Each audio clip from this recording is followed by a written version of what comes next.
It's okay. Off your mic, it's okay. Off your mic, Chai! Now wow, people wey suppose talk truth to power don't off mic. And if we talk, now 500,000 they go summer us, call them hate speech. But fear not, my ego don't come. Ingo torchlight every corner, nooks and cranny of all these bad people where they spoil our country.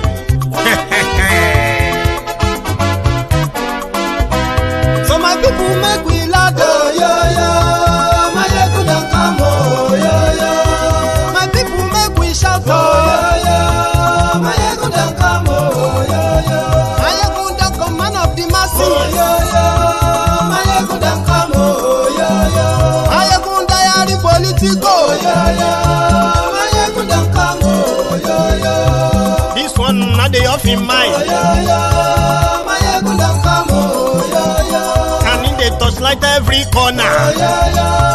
My ego don't come, oh yo yo. Okay, some people be they holla say they want the power. Chai. Them be promise us say we go get light and power. Nah. Them hustle sote they can't get the power.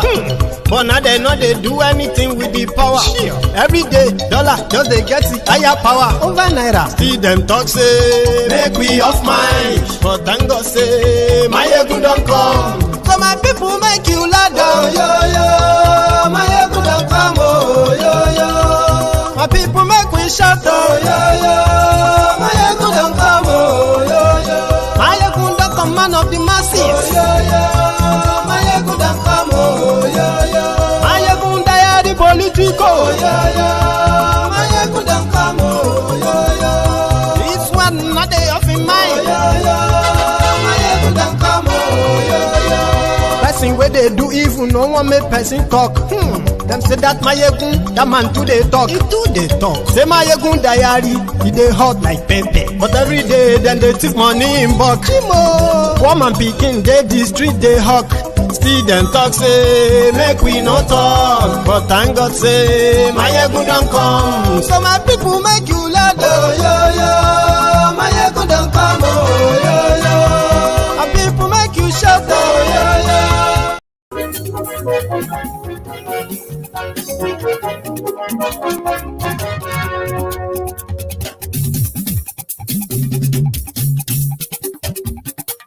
Hello there.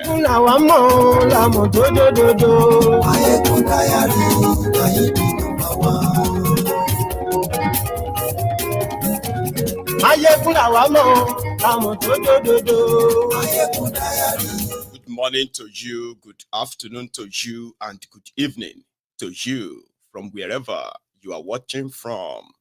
This is Mayegun Live.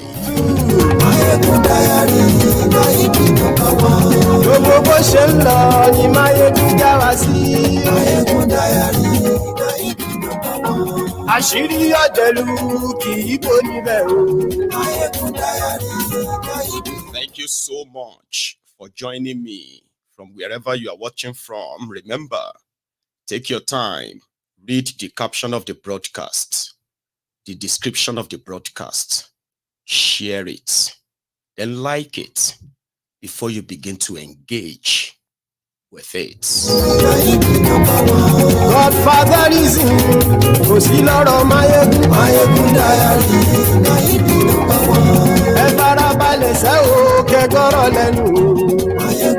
Anyawu-Akeredolu is yet to be brought back to Nigeria. Talk less of him being entered, buried. They have already started scandals after his death. Saddest parts, it is turning to Yoruba versus Igbo again.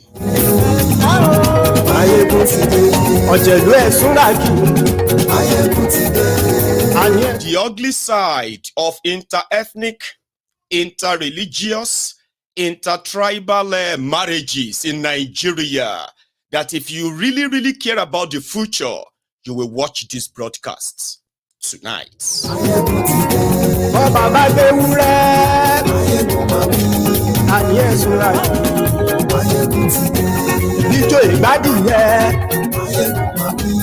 Ayé Sura yìí. Presido bá rúfin o. Ayé Sura yìí. Kí gómìnà gbówó jẹ. Ayé Sura yìí. Thank you. Share the broadcast. Ayé Sura yìí. Aṣòfin tí ń rúfin o. Ayé Sura yìí. Òkúra olóṣèlú. Ayé Sura yìí. Ọ̀jẹ̀lú ẹ̀ Sura yìí. Ayé Sura yìí.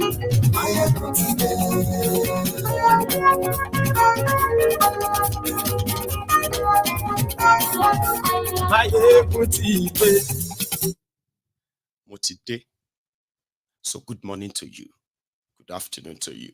And good evening to you from wherever you are watching from. It is Mayegun live. Yesterday, we were sort of reporting the obituary of the former governor of Ondo State. And in my presentation, I was able to say that, listen, this guy will mean different things to different people. As much as his last days as their governor is saddled with what became prominent, selfish, and then greed of, clinging to power. Others said, that's just even the last minute, his government in Ondo State has been one of the worst. And he is a very good example of the kind of government he ran in Ondo. But I mean, I kind of would go with that. Say all you have about the man and his government, hold him responsible, including the role played by his wife, a member of his family, hold them responsible. But no, it's not going to really fly that way. They are already taking it to the next level. The name, Betty Akeredolu. Betty Anyawu-Akeredolu, the first lady or former first lady of Ondo State, the widow of Rotimi Akeredolu. It is barely 24 hours after the pronouncement of the death of Akeredolu that they are typical, lazy-minded, freeloaders, and people we call the Abolowo cars have taken to the media. Now, this is going to be the backstory. Let's start from here, in case if you haven't seen this. Good morning, my good people of Ondo State. What a black Wednesday. We lost our governor. May God forgive him all his sins, and may God accept him on his right side. Folks, there is nothing that kills a man than having a bad wife. Having a bad wife. You may not know, but I've been following all the events. Akeredolu did not enjoy his last days on earth, despite all the wealth. And this is a big lesson to we that he has left behind here. To we that it's not that money cannot buy you happiness. Money cannot buy death. Money cannot cure sickness except God Almighty. And this happens if you have a good wife by you. A wife that can intercede on your behalf. Either a Muslim or a Christian. When Ondo State were busy praying for Akeredolu, the wife said she does not believe in prayers. And today, where are we? And that is the fight I've been fighting for the past 7 years. That Akeredolu carried our state and gave it to his family. But thank God today, it has come to an end. It has come to an end. But it's a big lesson to all of us. It's a big lesson even to Betty herself. That she's acquiring the whole of everything in this earth. She's acquiring everything on this earth. Having the biggest fish pond in Nigeria, building the biggest hospital in her village, turning her village into a Mecca, having choice properties across Nigeria, in Ore, in Ibadan, in Lagos, building hotels, buying houses. That is actually where we are going. The backstory.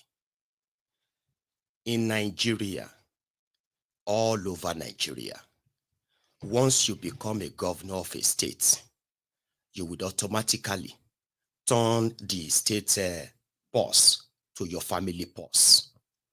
All of the 36 state governors in Nigeria and their family, they are those who have the key to the resources of their people in their different states. They steal the money belonging to their people, right, to buy properties all over Nigeria and all over the world.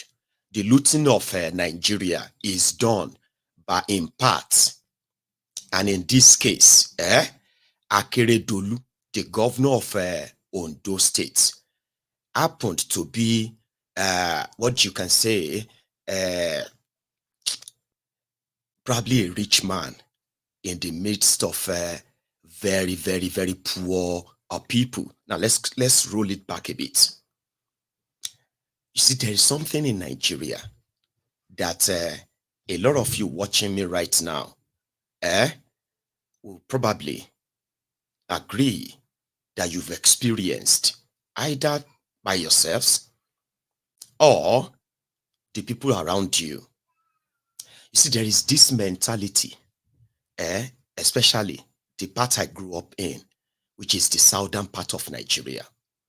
There is this mentality that when a rich member of the family, right, dies, there is always hidden animosity from members of his extended family against his wife. They usually blame the death of a rich man on his wives. It is not because they love the rich man. It is because of the wealth of the rich man that they felt like his wife and his family and their family are those who have been enjoying the man more than they should. They, the direct family members. So there is always this. I'm still coming to the part of being governor. That one is like big battle.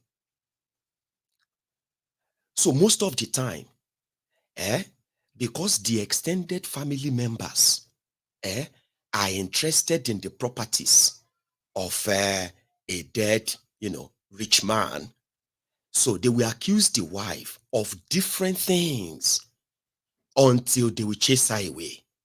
Then they will take over the entire properties or assets of that individual. Most times they just chase they don't just chase the family, the wife away, they chase the children away too. And there are many, many children that grew up poor simply because their father died and the members of the family took over that, the asset of their father. In instances where the woman stands her ground and fight through, she will likely completely be abandoned by the entire family for standing her ground and keeping her family assets.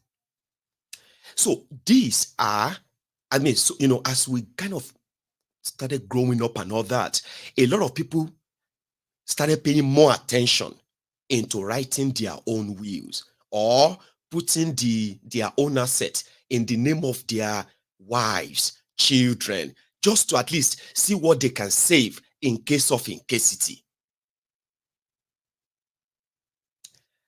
And for those who know this very well, this is not limited to whether you marry a Yoruba man marry a Yoruba woman, or an Igbo man marries a Yoruba woman, or a Yoruba man marries an Igbo woman. This has nothing to do. In fact, people will agree that as bad as this sounds, and as rampant as they are in most places, they are just like as frowned upon as anything bad in every culture. Where I come from, in Igbo land, in order to strip a woman of the inheritance or of her family asset, of her husband asset, they could accuse her of witchcraft. They could accuse her of killing him. But the purpose is not actually because they care about their family member. It is because they actually want to take over his assets. And in this, a lot of people have done so well lately by ensuring that to avoid all these kinds of problems for their family when they die, they began putting things in order. And I have not really seen much of people fighting over assets or accusing somebody who just lost her husband of everything that went wrong with her husband. So it's been a while that I have actually seen this, something like this, okay? Akeredolu, the governor of Ondo State, the only man who authorizes every penny, either spent wisely or stolen when he was governor of Ondo State, is sort of being absolved of all blames. Now, the only difference here is this. Even before I even get to that Akeredolu, you see this issue of blaming the wife for the death of her husband because they want to steal her husband or her family's assets. This has also led to, let's say within Yoruba land, there is this what you call the stereotyping. They will say, Ijebus, be careful of Egba. Don't go and marry Egba woman. No. Ijebu or your woman should be very careful of this other man. No. And all of that. So that sentiment also exists within this our region, right?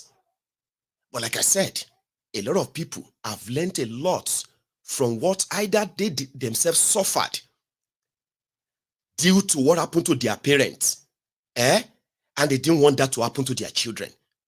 Their people have improved on it more and more to the point that you could barely hear that these days.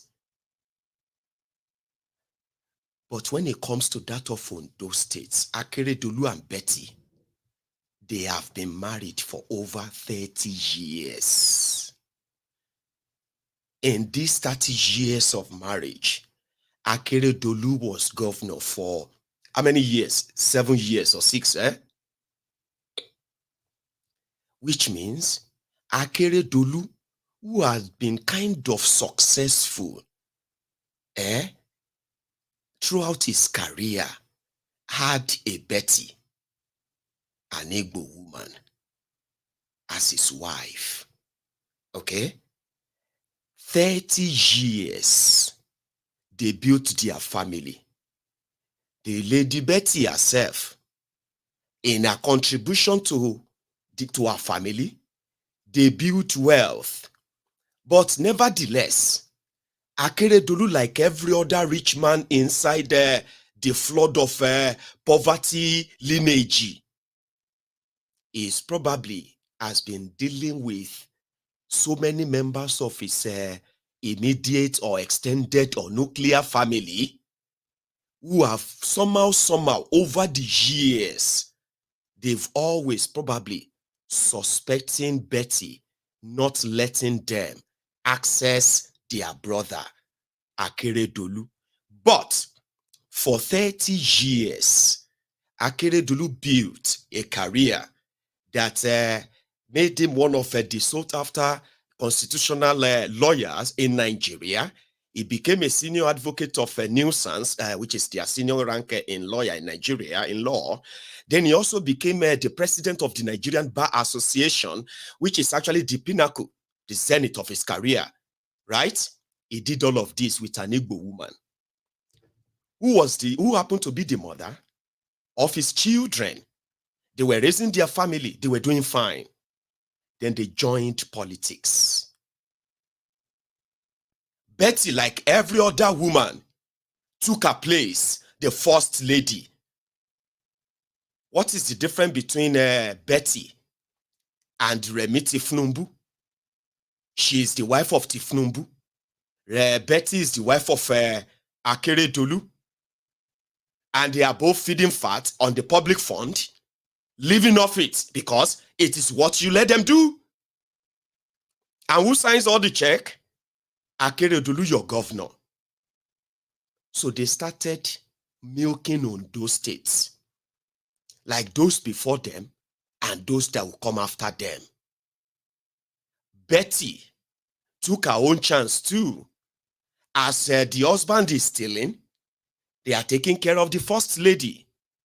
As the first lady is taking some, she is extending it to her own member of her family, which is actually what? Feeding fat on public fund.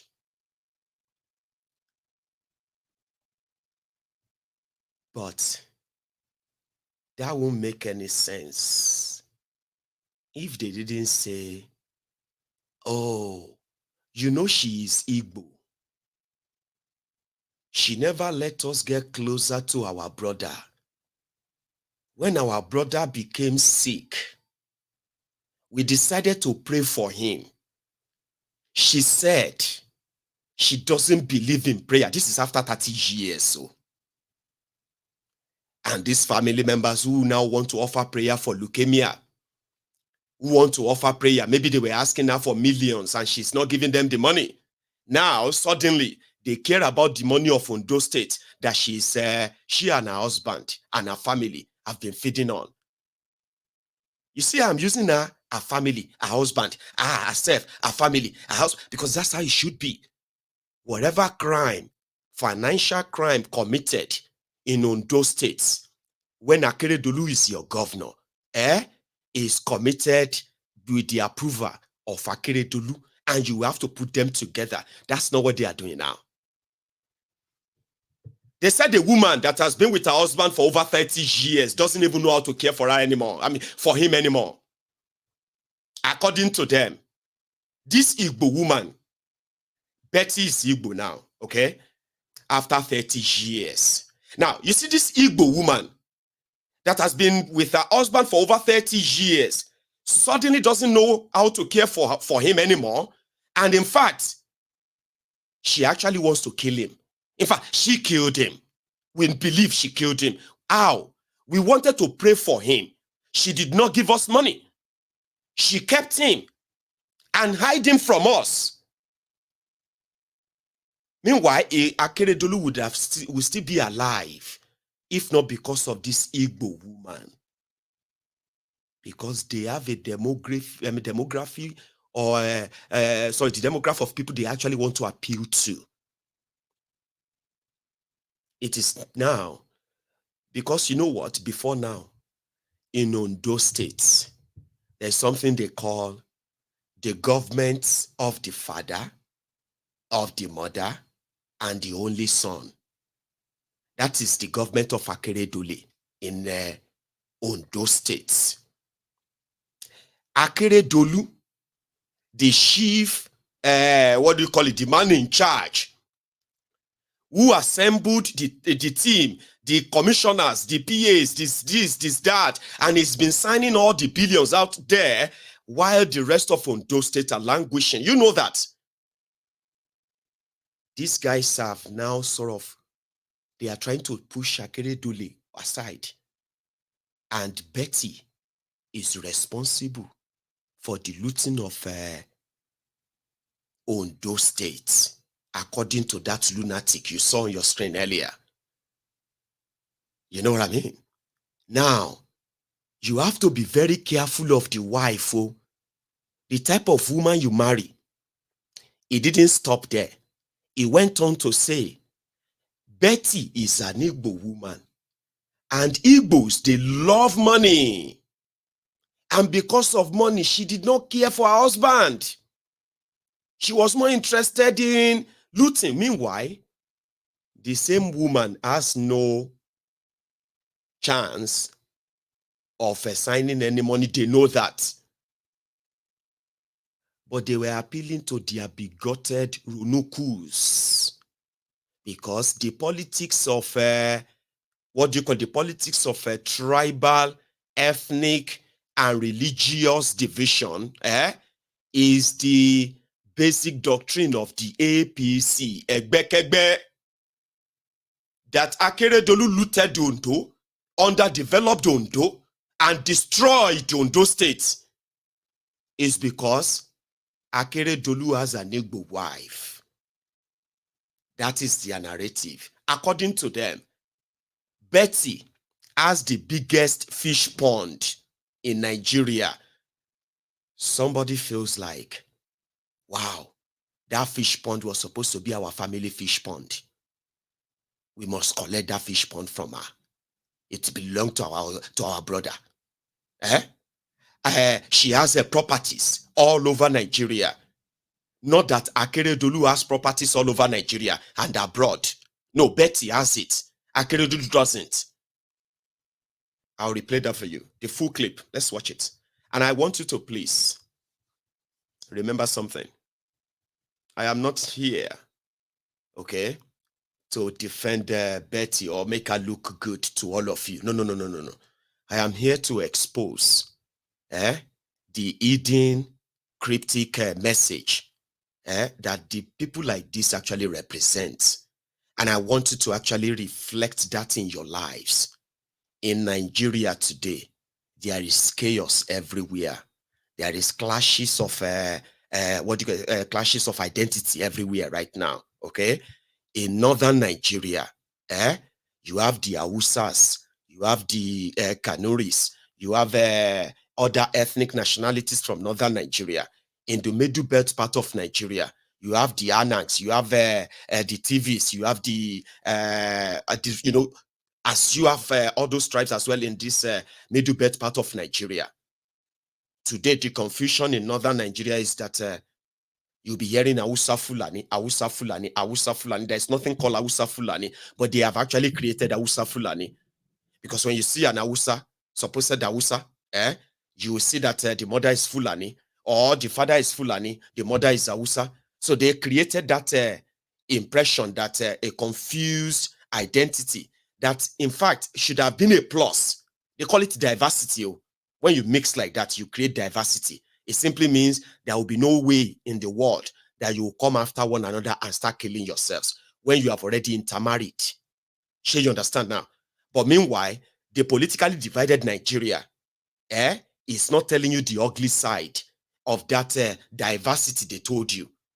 The Igbos marrying Yorubas, the Hausas marrying Yorubas, Yorubas marrying Fulanis, Fulanis marrying Igbos, Igbos marrying Ijos, and all of that stuff. So what are the kind of flock of people they are supposed to be breeding?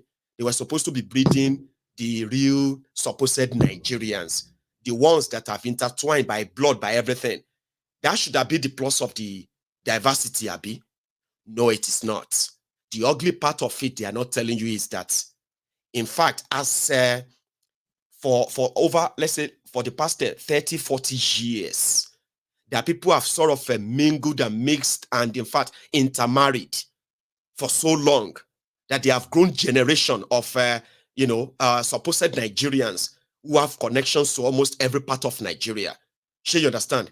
As that should have sustained and possibly wiped out the hatred and then the division that you currently see in Nigeria today. The reason why it is not working is because while that was taking place, the real agenda of the Fulani jihadists in Nigeria is that of subjugation. So once they said your blood is tainted, then you don't deserve to live. Do you understand that? So all they need is an excuse. And that is happening in northern Nigeria now. The victims of most of the terrorism in northern Nigeria are the Hausas. When you now begin to come to the middle belt part of Nigeria, where some of them even speak Hausa, to let you understand the type of integration, diversity they talk about, that should have been a plus. In the middle belt, they speak Hausa, but there are Fulanis who also speak Hausas that are harmed, and they are slaughtering them and clearing them, and they are asking, why? They said because they are not probably of the real blood enough. They want them out. They want the land. In Yoruba land of today, we have especially in southern Nigeria, where people have intermarried. Now we have a set of rogues who are attacking Igbos, who are looking at their fellow Yorubas and saying they don't look Yoruba enough, all for politics. They are so armed that they were announcing to everybody that if you are Igbo, do not come out. If you come out here, you will be killed. So we have those who are also brewing now. And if all of us, imagine those of you who are the Yoruba mother, Igbo father, Igbo mother, Yoruba father, and the rest of those families that you have raised, a lot of you in relationship right now, you are going to give birth to children who are going to have to exist in the world that these criminals are currently creating. And that word is the word of identity crisis. And look at it. That's what I want you to pay attention into in this clip. It is not for now. You see all these low lives, these myopic, little-minded, bigots. They are short-sighted. We know. But you see the damages of what they are planting. If all of you are not paying attention, you will be contributing to a future disaster that you will look back and say, again, how did we get here? A lot of our children today are being questioned if they are Yoruba enough or not. By who? By the rogues who are defending APC. Those who will never take responsibility for their own actions. And they will point the fingers at somebody else. And others will tell you, that's exactly what the Igbos are. That's exactly what the Yorubas are. Because the Igbos themselves are already looking at, I feel sorry for those who are marrying into this tribe. And at the same time, we have this element of bigot who are also saying, the Yorubas, we feel sorry for you who are marrying into the Igbos. Because of what? Because of a woman, Igbo woman, that marries a Yoruba man.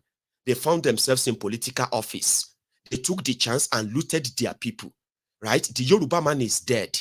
And in order not to take responsibility, an Igbo woman who is part of that is now going to have, the entire Igbo people are now going to be blamed for whatever money Betty took from Ondo.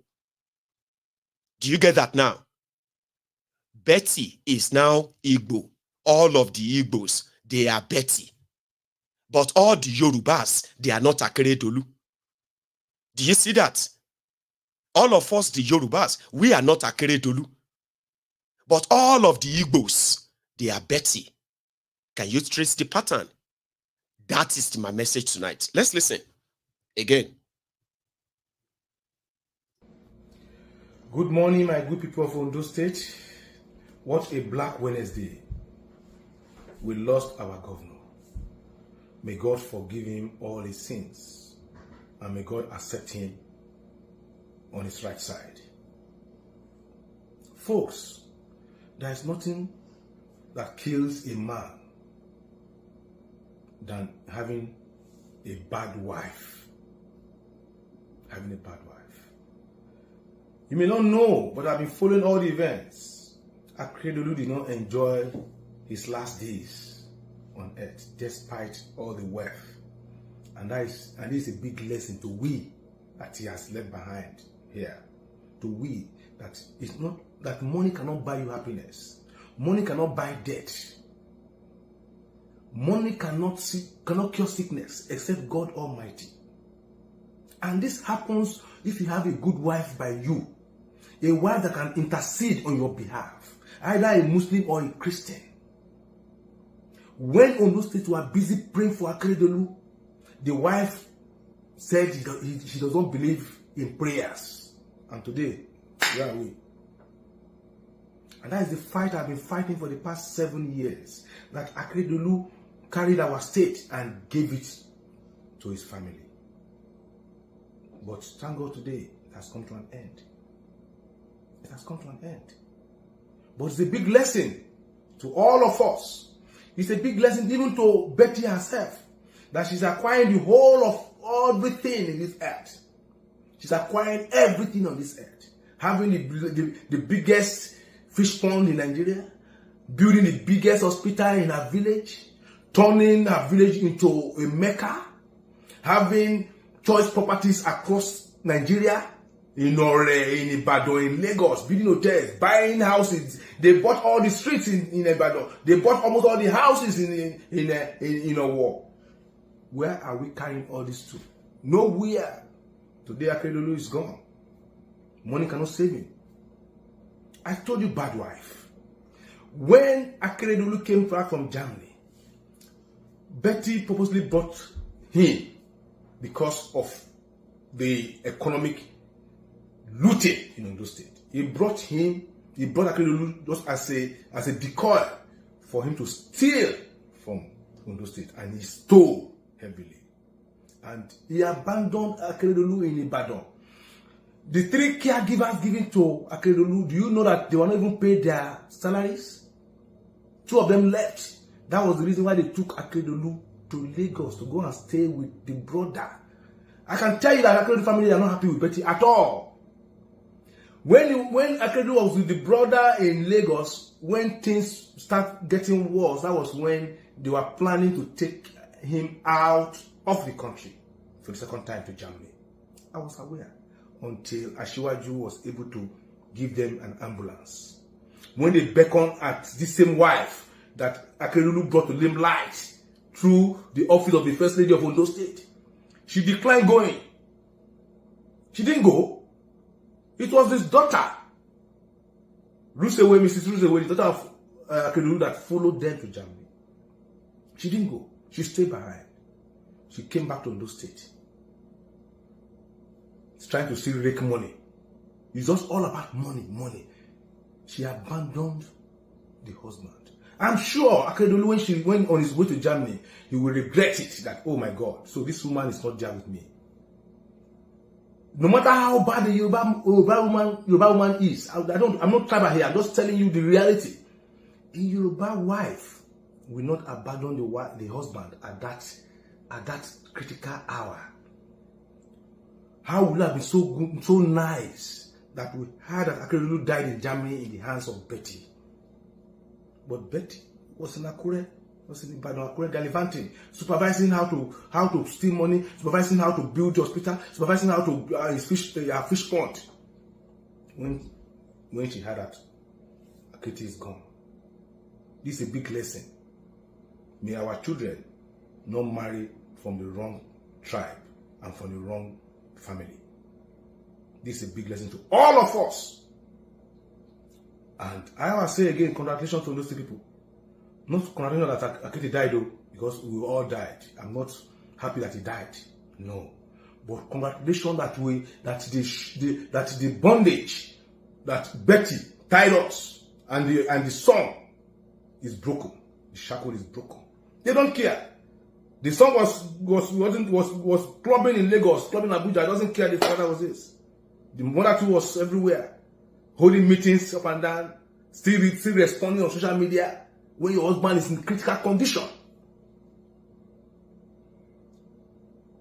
May the soul of Akeredolu rest in peace. And I think our people, you know more than me about this woman. But I am employing this. I'm saying this. Akeredolu is gone. He has gone to rest. But the loot stolen by Jide, stolen by Betty, those houses they bought, all those properties, EFCC has to come and scrutinize them. No sentiment at all. No sentiment. My heartfelt goes to the people of Owo and our kingdom. I know it has offended you guys too. That's Akeredolu, but my heartfelt still go to you guys. My condolence to the Lord of Owo and to all the people of Owo and to the entire people of Ondo State. God bless you. Nuisance Lele. Nuisance Lele. Number 1, he is not sad that Akeredolu is dead. You can tell he's very happy. That is why he went for a shower, shaved, put on his best clothes, look for a sunshade inside the house, put on his jewelry, and turned on his camera. So it's not sad that Akeredolu is dead. And you can all conclude that he is personally more interested in Betty as a woman. And then he advised the young people that they should not marry from the wrong tribe.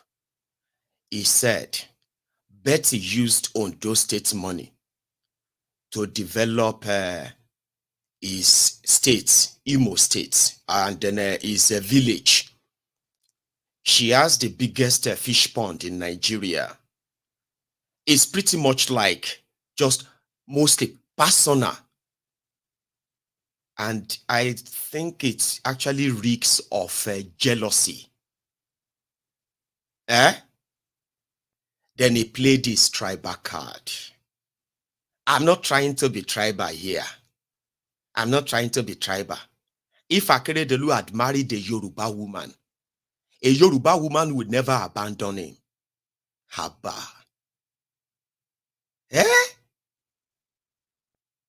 Somebody will get sense inside that head. Brain inside that head. Of course, everybody knows what they are doing now. Everyone knows what they are doing. A Yoruba man, a Yoruba woman, Igbo woman, Igbo man will not leave you or this or that. And you are who exactly?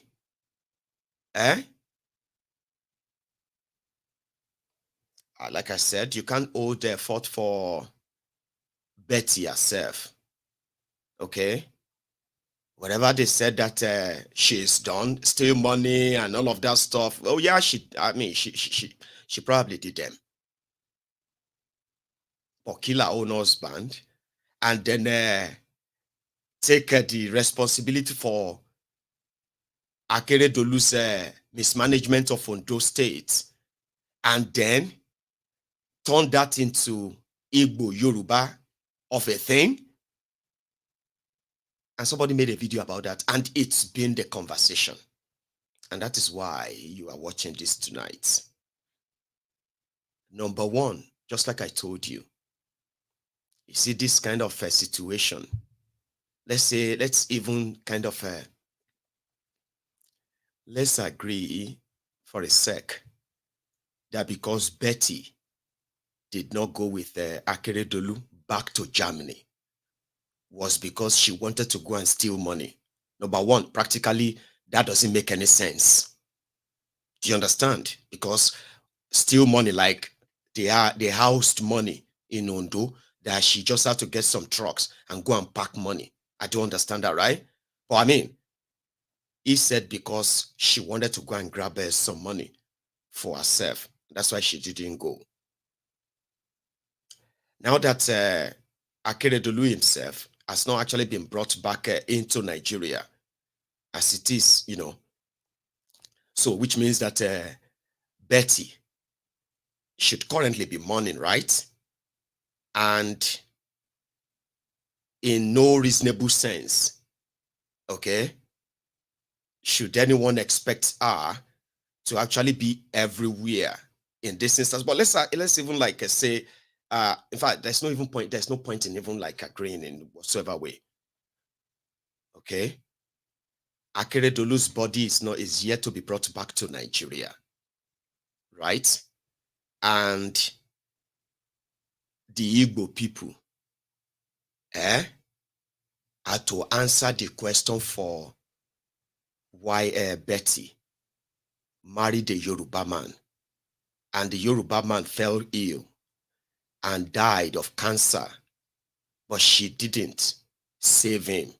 And therefore, the Igbo people, wherever you see them, they must be very, very bad. Is that not the message there, right? So for those of you who come from Imo State, who knows Betty and her village very well, is that true that Betty's village is now like a Mecca? That Ondo State money has been used to probably, there's actually like a small London in Imo State built by Betty that the people of Imo State are probably not aware of.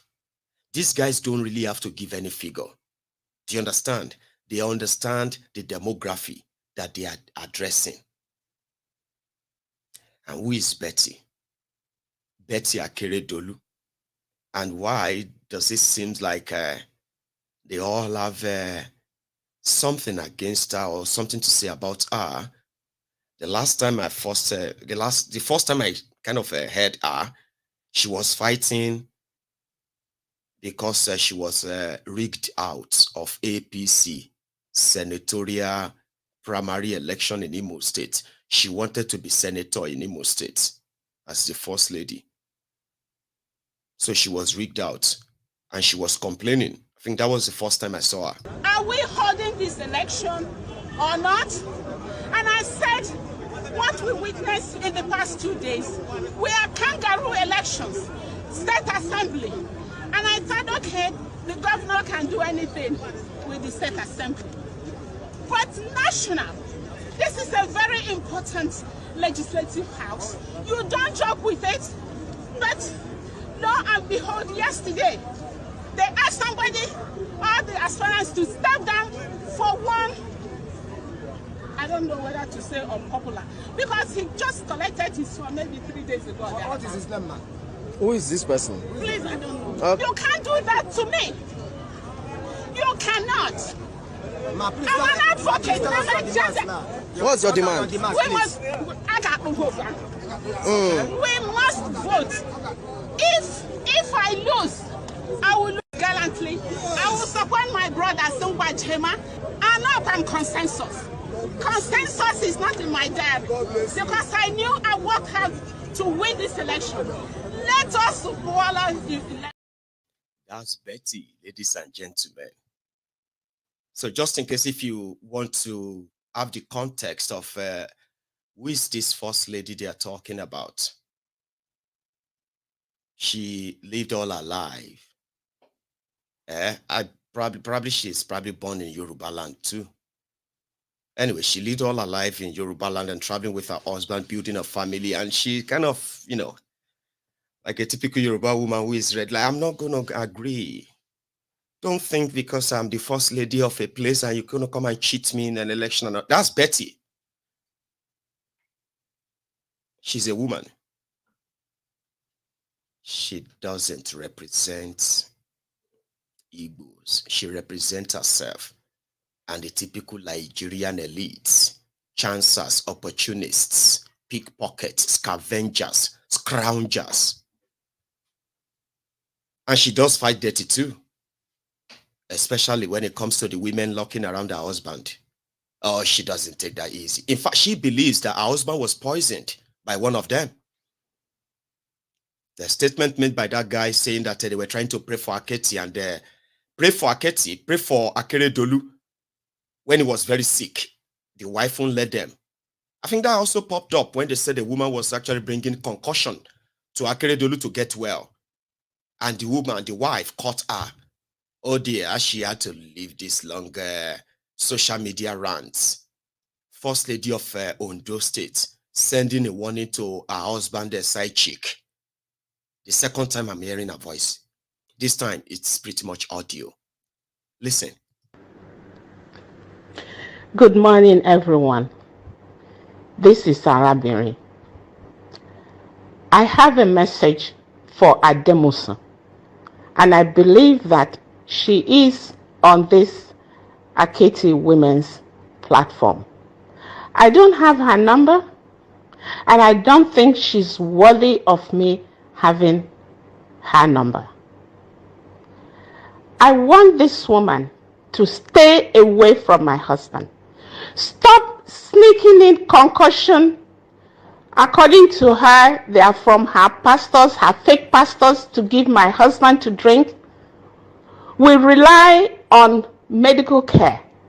We rely on Western style of medical care, and Aketi will get well. But what has triggered this very message is her recent nocturnal meetings to become the deputy governor of Ondo State. Look at you. What have you got upstairs to be the deputy governor of Ondo State? Yeah, peradventure, if anything happens to Aketi, Lucky takes over. It is a constitutional thing. But for you to be scheming for you to be scheming. I warned Aketi from the word go that this woman is evil, this woman is no good. And it is happening. She has nothing good for you. I warned you. This woman is bloody evil. But I'm warning her for the very last time to stay away from my husband. And look, if you're dealing with an Igbo woman in this kind of situation, I will deal with you mercilessly. You will never forget in your life. For the very last time at Demosu, whatever you call yourself, stay away from Aketi. Stay away from bringing those, sneaking in those concussions. Stay away this woman. You won't find it funny with me, oh. You will never find it funny with me. You are very, very a terrible human being. Go away and go and enjoy your loot. Betty, I told you she fights. I mean, maybe this will give all of you the idea of everyone who is going to say one or two things about her. Because they have their own personal, like, this, dislike for her. They believe she's like a this or that. Anyway, and she knows that too. And as real, as true as that is, it has nothing to do with Yorubas or the Igbos. It has nothing to do with where she comes from or where Aketi himself comes from. But that would just be you being naive with the type of politics that they are already spreading, starting from that Lagos. It is deliberate. And the reason why I've told you this before, that the Igbos will be blamed for everything, right? Because that is the escapism, sort of escape mechanism for some of these bigots. For them to face their responsibility or take responsibility for their own actions, or in fact be honest and truthful to themselves. They would rather go the extra way and look for who to blame. How could you then suddenly turn Betty and this relationship with Aketi and all of that into Igbo versus Yoruba? They did it in Lagos. And when they tell themselves that don't go and do this, don't go and do that, and the rest of that, they are not mistaken. They are spreading the division and all that. And for those of you who were born to believe that Nigeria is this or Nigeria is that, for the sake of your own children, I know this might sound a little bit off to some of you because you don't really like hearing that, Abi. You don't like it. We are already having the criminals that especially we, the Yorubas, the battle, that is going to be the battle of identity that these criminals are already implanting in our midst. They are calling everyone who has any dual parentage, not dual parentage per se, like dual ethnic nationalities like that. In Yoruba land, if I marry an Igbo woman, or any woman for that matter, from anywhere in the world, and they pick up that name, they automatically become Yoruba. It is by that. My children are automatically Yorubas. That is what my own tradition says. That is what my culture says. But now we are having those who are now using this against such children. They are questioning their heritage. They are questioning their ancestry. That should never be questioned. And they are doing this to make sure that they want to create a society where you always have that your limitation, where you can have a caste system. And it is always through a political means. The people who are trying to champion the idea of self-preservation for the sake of the Yorubas, they don't even give a damn about Yoruba. They have no investment in the real Yoruba people. I mean, look around you. And they know that. It is just that fear that they are spreading, Abi. So if you are bringing any children to this world in this politically divided Nigeria, you better get yourselves actually prepared ahead for the day when Nigeria will cease, because Nigeria will cease. The diversity they eat from you or they pretended to be managing for a while is breaking tatter. It's already broken. If I take you to the middle belt part of Nigeria today, the real fight there, the real terrorism that is going to take generations, except Nigeria break up,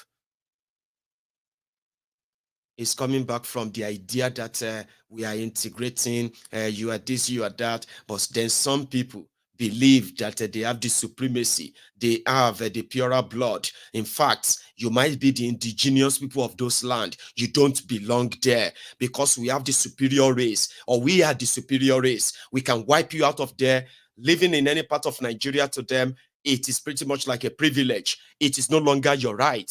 Now, you see, they started with diversity. Let everybody moving, back in Latin, back Osi, and they started speaking Hausa in Middle Belt. Some of them are kind of abandoning their own languages. They started speaking Hausa, thinking that would possibly give them that political identity, political protection, as those who speak Hausa. Today, they are being slaughtered because of their religion. They are being slaughtered because of their religion, not because of they can speak the language anymore. They are wiping this out right now in northern Nigeria. Then we have those in southern Nigeria who are already harming people, and they already having the premonition of ethnic cleansing, genocide. Go after them, destroy their businesses, anyone that looks like them. So one of these days, you will see that your son standing in the middle of the road, have no idea where to run to. Those who are coming and saying they are going after the Igbos, or those they believe that they are not Yorubas, and he believes he's a Yoruba, but they will decide if it's Yoruba enough or not Yoruba enough. So if we really want that future, if all of you care so much, you should begin to debunk that lie of diversity. You cannot save Nigeria through marriages anymore. Do you understand? Nobody can save Nigeria through intertribal, ethnic, and whatever the marriages anymore. All of the mask is off. Identity crisis, religious crisis, and all of the things that they told you that diversity would take care of.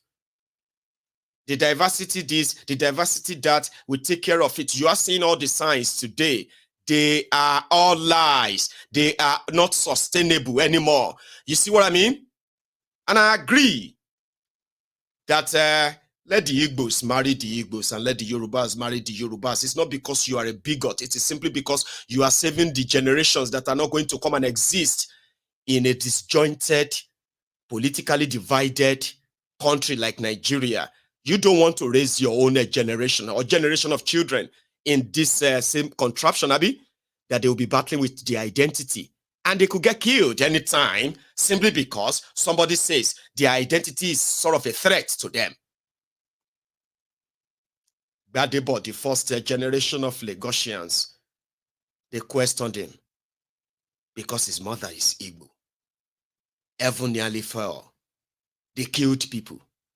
Until today, it has changed the political lawmaking of Lagos State because they wanted to ensure that the Igbos are punished because a Yoruba man ran to become a governor of a state, and they took that. Today, that Gbadebo's move is now what they call the Igbo sins. And it has been going on and on and on and on and on, and it's never going to end. Do you really want to bring your children into this type of existence? Do you? That's not in any way bigotry. Because you see, until that is sort of defeated, and criminals like this are completely chased out of anywhere close to power, that diversity about Nigeria is a fluke. You don't want to gamble about it. Don't try it. Because we know the problem with people who are bigots is that they just never get tired. It never ends. Okay?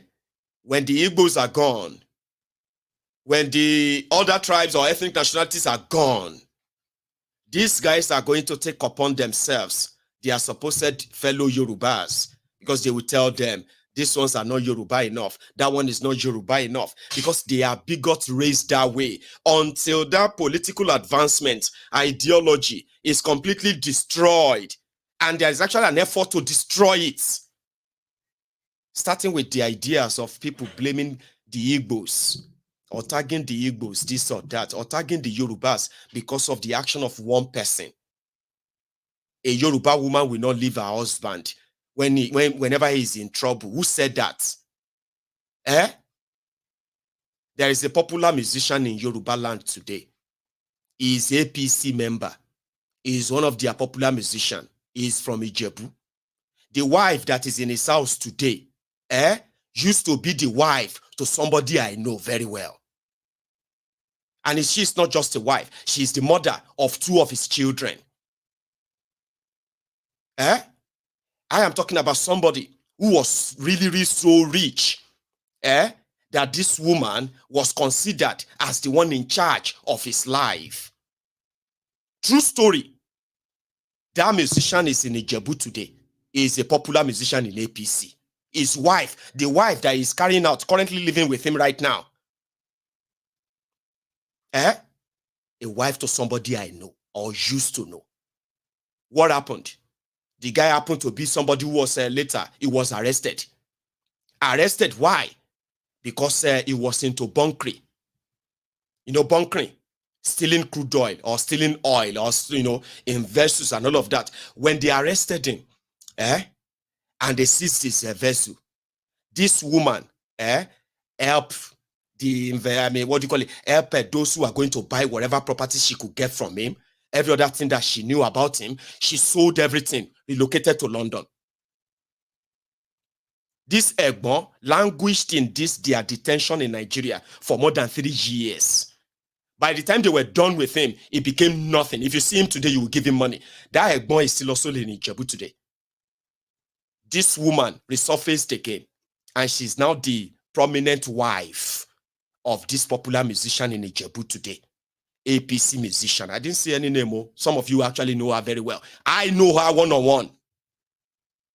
This boy, if you see him today, you will give him money. What about the children? Of course, now she says she did it because of her children. Before they would take everything from him, she sold everything. She didn't sell everything to keep for him. No. She sold everything, relocated to London. 2-3 years after that, she's now the most beautiful woman beside this musician who is also feeling cool, dancing cool. If anything happened to him too, she will do the same thing to him. And she's a Yoruba woman. How many of you have similar stories from your own different tribes too? And how many of you also have the stories of those women who have actually stood their ground to make the men you see today?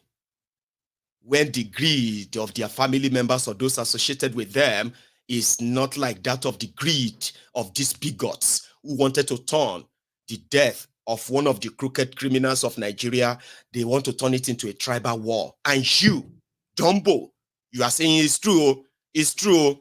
I'll be very, very careful. I'll be very, very careful of a Igbo woman. I'll be very careful of a Egba woman. I am very afraid of an Egba woman. I mean, Ijebu woman. They said all these Ilorin women, they are so. Follow them.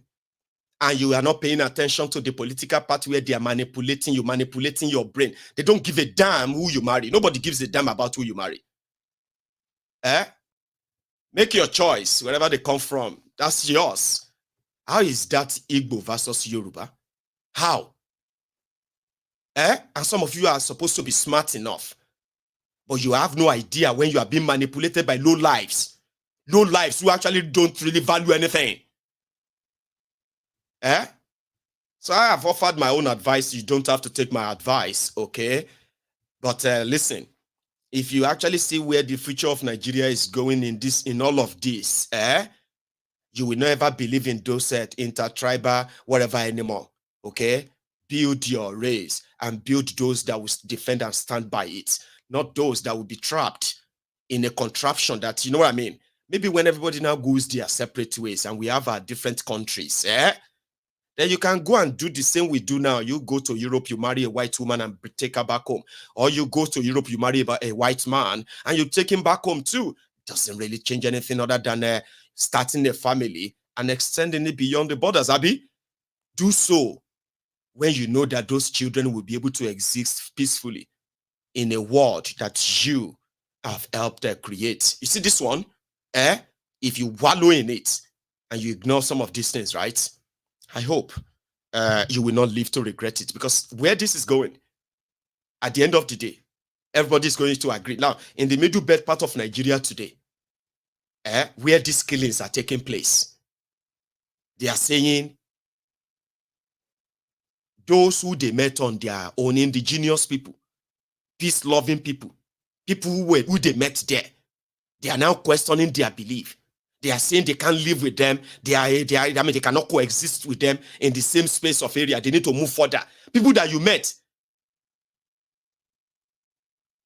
Because before you know it, there are those who are supposed to defend that same land. They become compromised. They become like, you know what I mean? At the end of the day, extension starts. They now call those places ungoverned area. Identity crisis, ideological crisis, all of this that Nigeria represents, which is pretty much the confusion entirely. You don't want to give birth to you don't want to create a generation that is going to exist in this confusion, knowing what you know. Would you? No. Let's go back to that plateau where terrorists says they are writing the people and say, we are coming to come and invade you. You either pack and leave for the refugee camp and leave the place for us, or when we come, we'll chase you. Listen to this. While I was driving down from Jos to this place, I received a call. A letter was sent to my own village where the the attackers are going to invade on the 29th of this December. And I want to assure you... Wait a minute. Yes. A letter about an impending invasion all was of the sent attacks, to your community. Yes. All the attacks that were orchestrated, there was a letter to that effect that was dropped by an anonymous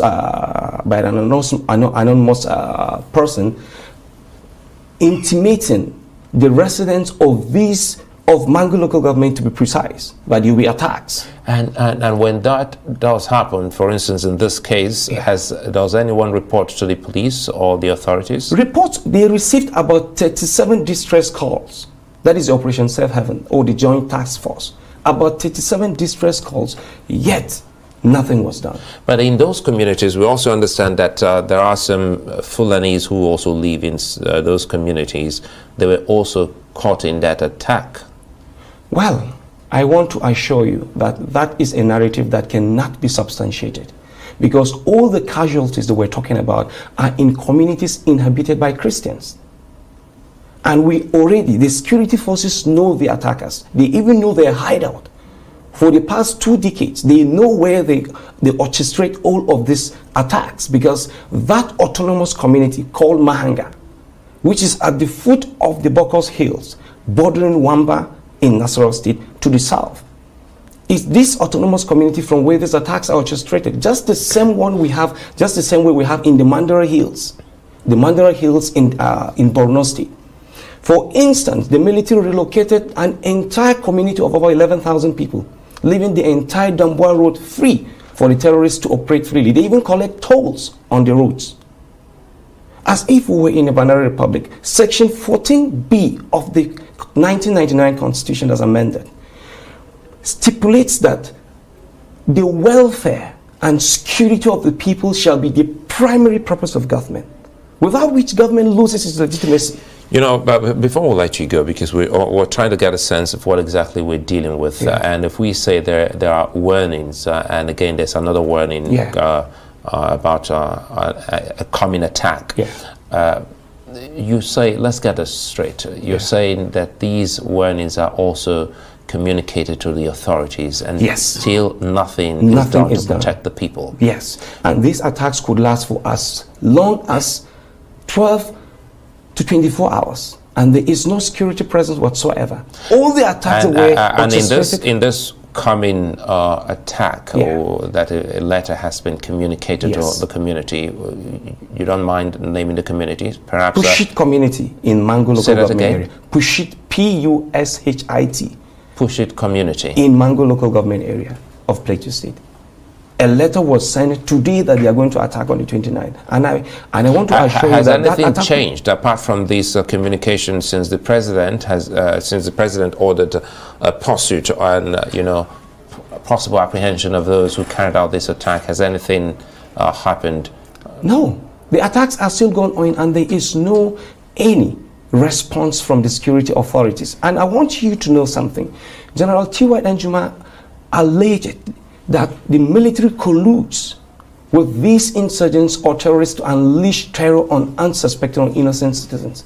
The entire Nigerian space was caught up with a lot of, all manner of accusations, name calling, and all of that. Are we not seeing the situation? So people are now left at the mercy of these terrorists, while debaters or commentators were debating what to be done, what has been done, what should have been done, what is yet to be done, and the rest of that. But at the end of the people are left at the mercy of this terrorist, state-sponsored terrorism. I told you that. It's only those who are naive who believe that the Nigerian military, the Nigerian security system, and the rest of them, they are not in bed with these terrorists. Evidence is everywhere. So why are all these killings? Why are they killing people? Clash of ideology, clash of religious ideology, the clash of identity, and all of that stuff that made an average Fulani terrorist to believe that their forefather Uthman Danfodio is the owner of the entire land in Nigeria today, and he has bequeathed that to them. So it's only left for them to take it whenever they want to.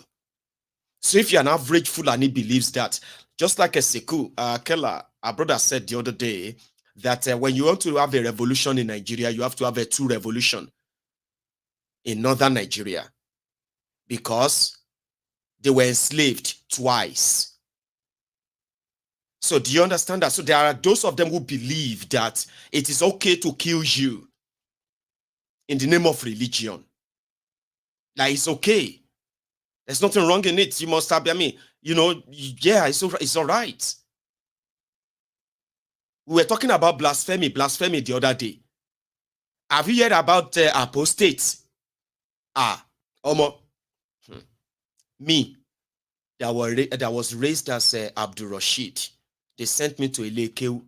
I started reading the Quran around that time before Keshu took Bajoba, because that's what they told me. Because by the time I became, when I became like me, that I do whatever I wanted to do without following anybody's goddamn rule, right? So they said, Shola,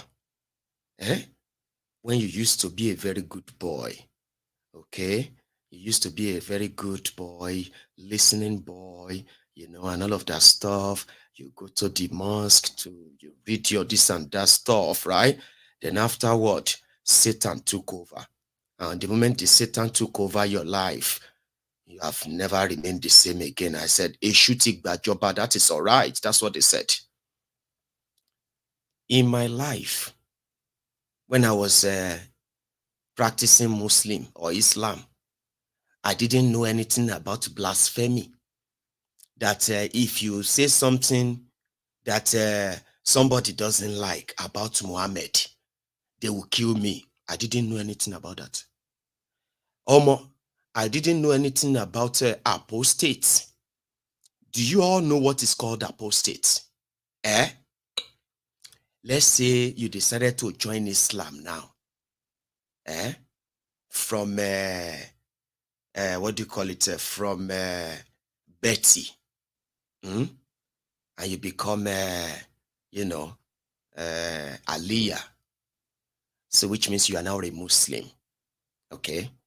Baba, you must die as a Muslim. If you decide that you are not doing Muslim again, that you want to go and be a Christian, or you want to go, you are not doing again, I know they do again, I don't do Muslim again, you have committed apostate, and it is death sentence. So I swear, when they talk about Islamization, that's what they are telling you. These extremist criminals from this jihadist northern Nigeria.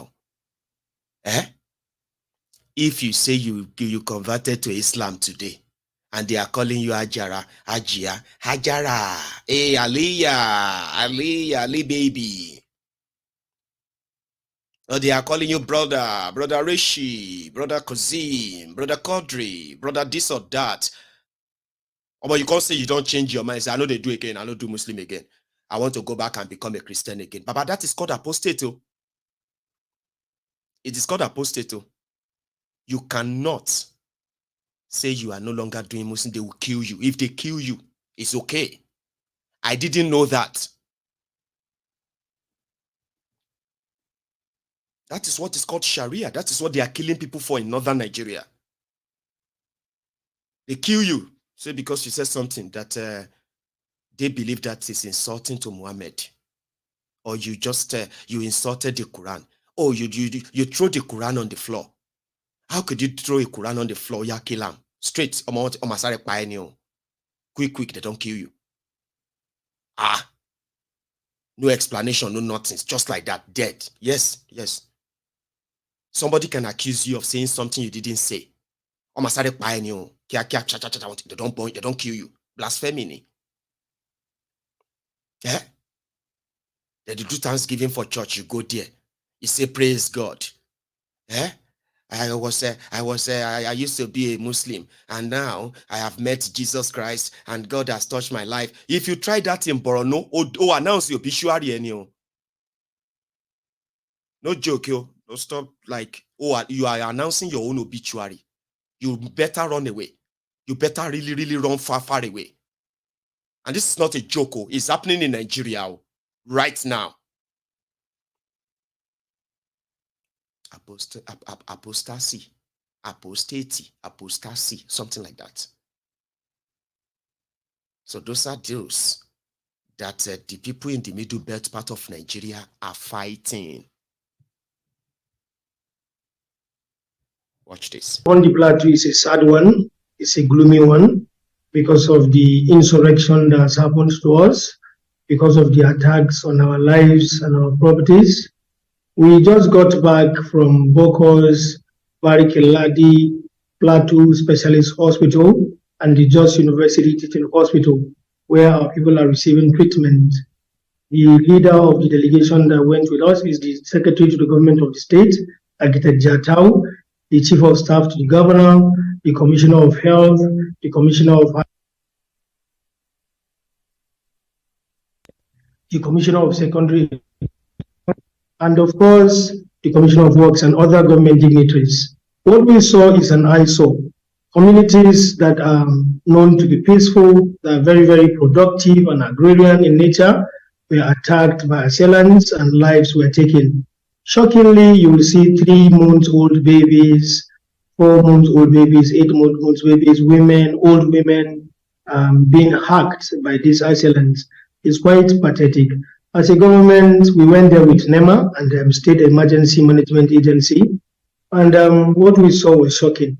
In Bariki-Ladi, where we went to the RCC Secretariat there, where we met the RCC chairman of RCC, he said he got tired of burying his people to the point that he became sick.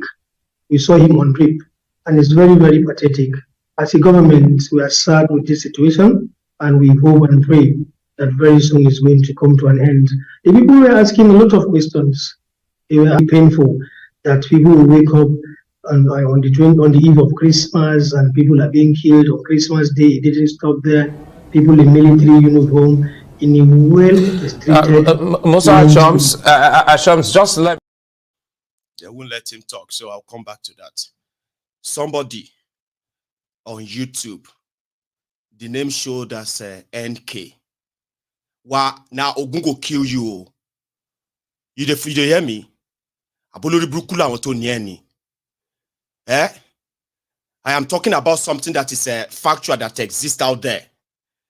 Olori Brukwe, they tell me, say, in Southwest, we have Muslim in Southwest.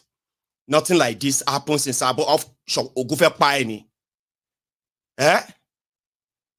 So, she won't be in that you are, because you are a Muslim, you now say somebody, say, no, they do Muslim again. You are supposed to Bruku buy in Yoruba land. You want to go and attack him. Show possible ni.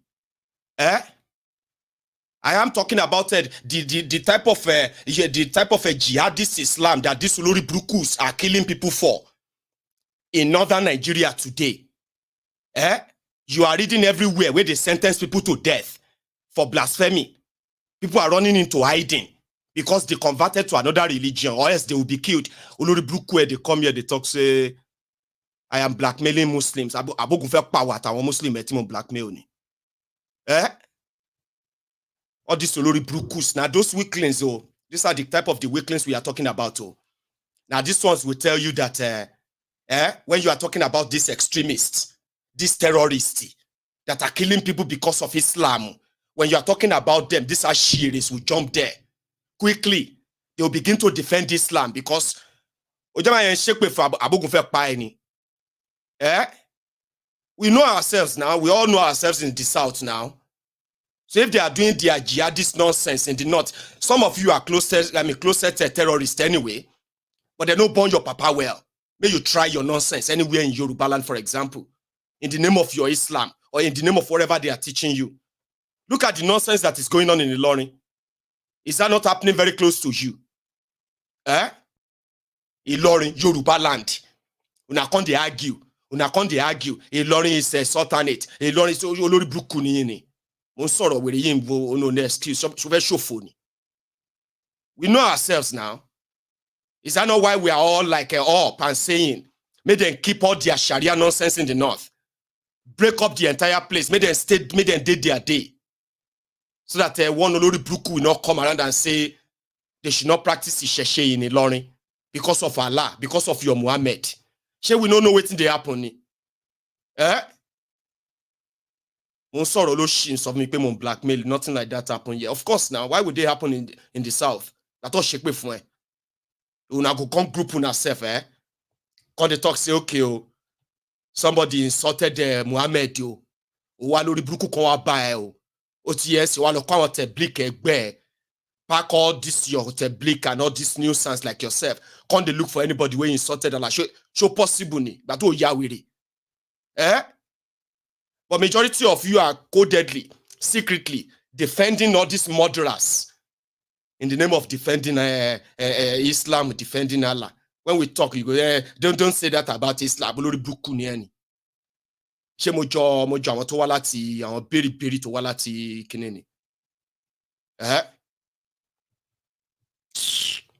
That's what they do now. When you say something, they won't defend the Arabic, Abrahamic, Jesus, Abina, Allah, anything, anywhere. When you're having a real conversation, bunch of, what do you call it,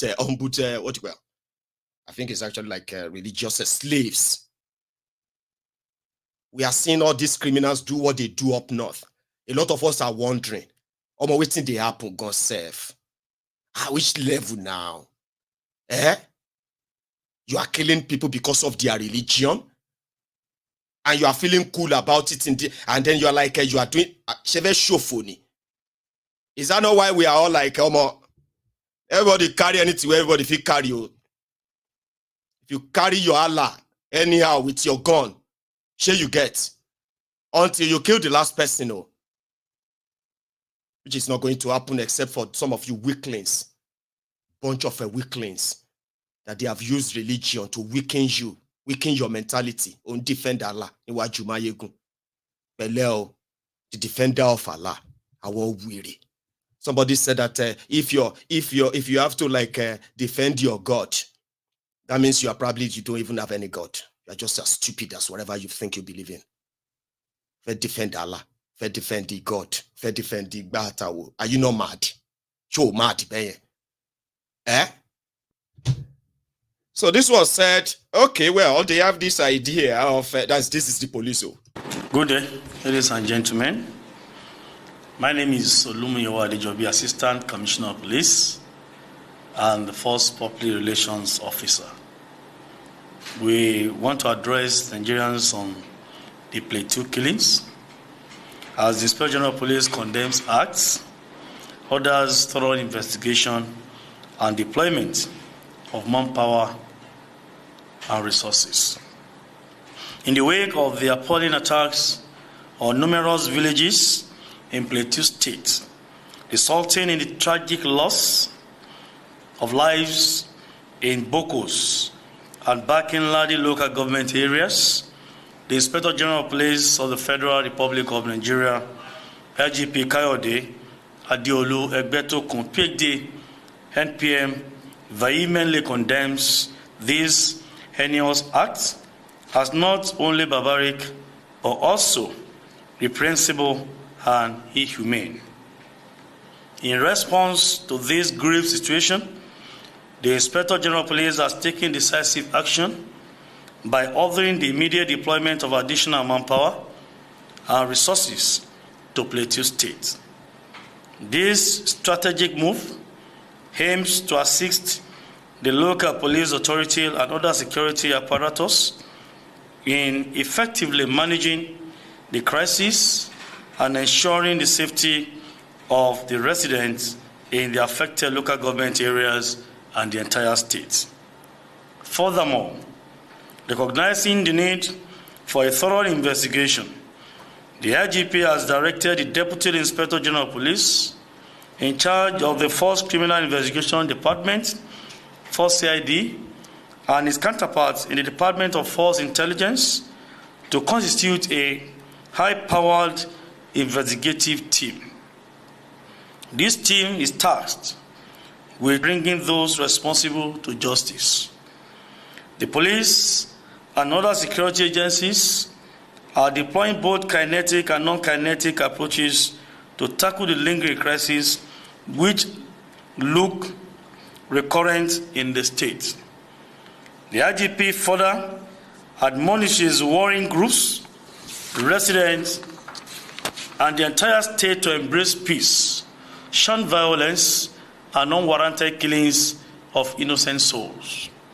The IGP extends heartfelt condolences to the grieving families and loved ones of the deceased who fell victim to these regrettable and preventable incidents, and to the government and good people of Plateau State.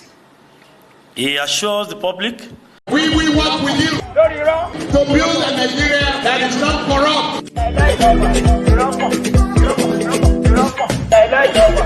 I bring you a message of hope.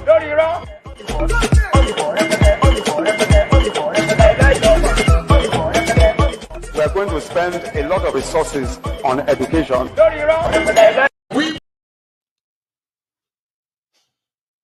So until the next one, you just don't know where that is going to be next and how many people they are going to kill. And then everybody will kind of react again and be like, hey, even shitty man. The Shekau of Aso Rocky was also there. We will fight for you. His Excellency President Bola Ahmed Tinubu is deeply shaken by this tragedy and shares in this unspeakable sorrow that has shattered the joy of Christmas across the country. When one community bleeds, the entire nation feels the pain. The pain we feel now transcends ethnicity or religion, geography or politics. The grief that binds us is a testament to our shared humanity, no differences. Each of us here knows the pain of losing one or two loved ones. But burying families is a real experience, an indescribable nightmare. We cannot fathom the depth of this grief beyond the experience of the bereaved. We can only offer to assuage your pain. What has happened to you is a funeral for the entire nation. Our hearts bleed alongside yours, our dear brothers and sisters in Bokos, Barkeladi, and all over Plateau State. We came to power promising to uphold the sanctity of every citizen's life. And now is the time to reassure you that this inter-community violence, which has hijacked the humanities and serenity of this beautiful state over the past decades, will never persist under our watch. Nuisance leleyi. Nuisance leleyi. Our boss won here. The people behind the terrorism. The ones that are sympathetic to the terrorists themselves. The ones that will tell you they are developing non-kinetic, kinetic, and other nonsense they say to you because they want to tackle terrorists who kill Nigerians at will. Give the speeches and do all those paparazzi and the rest of that, and then I move on. You get that? And until the next one, you know, you just don't know where is going to be the next place or who is going to be the next one. But let me tell you something that you probably have heard me say many times. You see, as for those who probably have, you know, who have been in, you know, in the know of what APC, Egbekegbe, represent, which is to steal, to kill, and to destroy. Words, not actions, as much as it is, right? So when we say that somebody, I mean, when we say today's victims, they were like those who survived that of yesterday. You see, those who are like who are going to be the tomorrow's victims, they are also like survivors of today. In a way, APC, Egbekegbe, who has reactivated their jihadists in a never seen before onslaught. They will watch, okay, as much as they are doing their best to ensure that they disarm us and continue to disarm the people. They will watch as more land and more space are completely confiscated by these terrorists, and they will be listed as ungoverned area. They will watch. That means if you don't do anything, we are all going to have to wait to die. It is going to be the greatest onslaught that we've ever seen. And the likes of Shitima and Co., they are there to make it happen. I don't know how to put it to you. But if you remember very well, the beginning of Bukwari's murderous regime in 2015-2016, Middle Belt, Nigeria, it is replicating already. And they will always come out to tell you, these are community clashes. They are not community clashes. These are state-sponsored genocide for the purpose of the advancement of their jihadist, what do you call it? Their ethnic, jihadist campaign.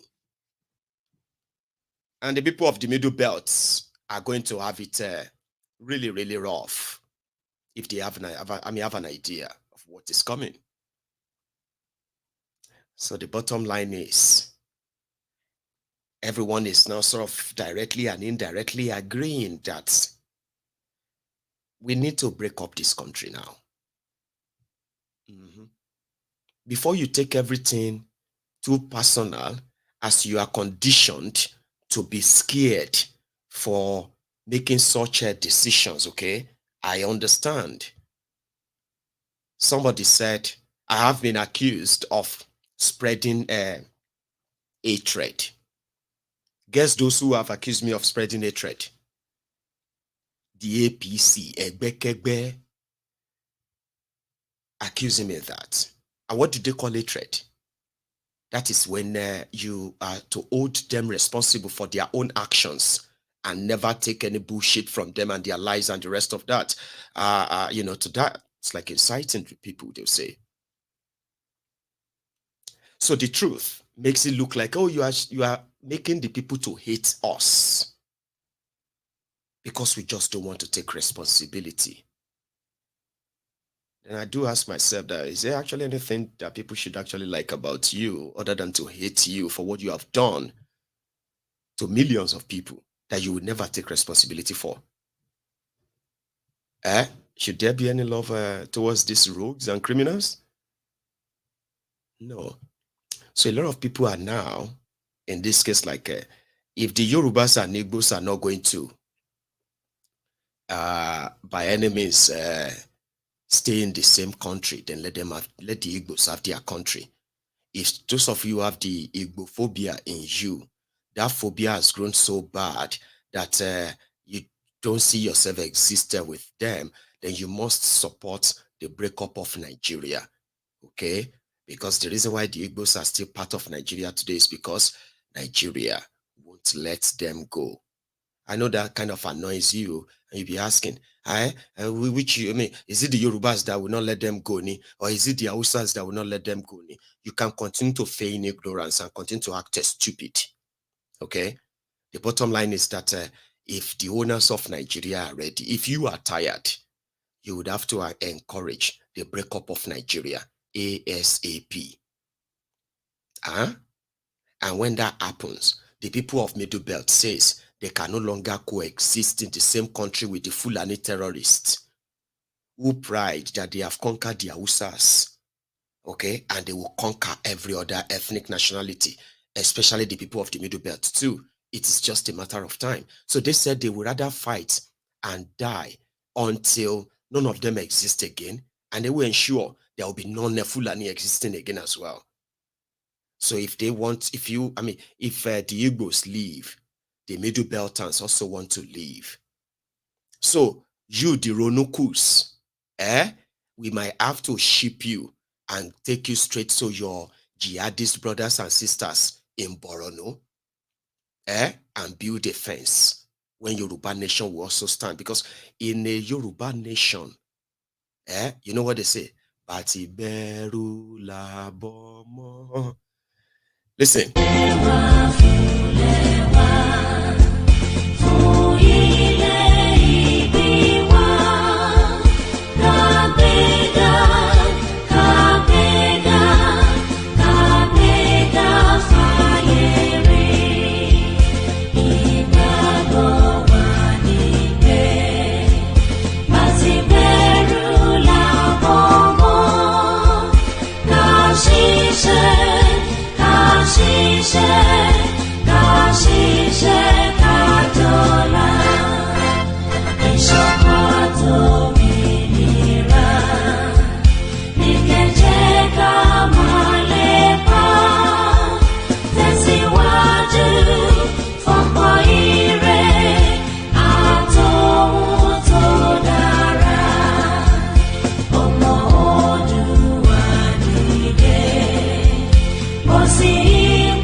Hear that?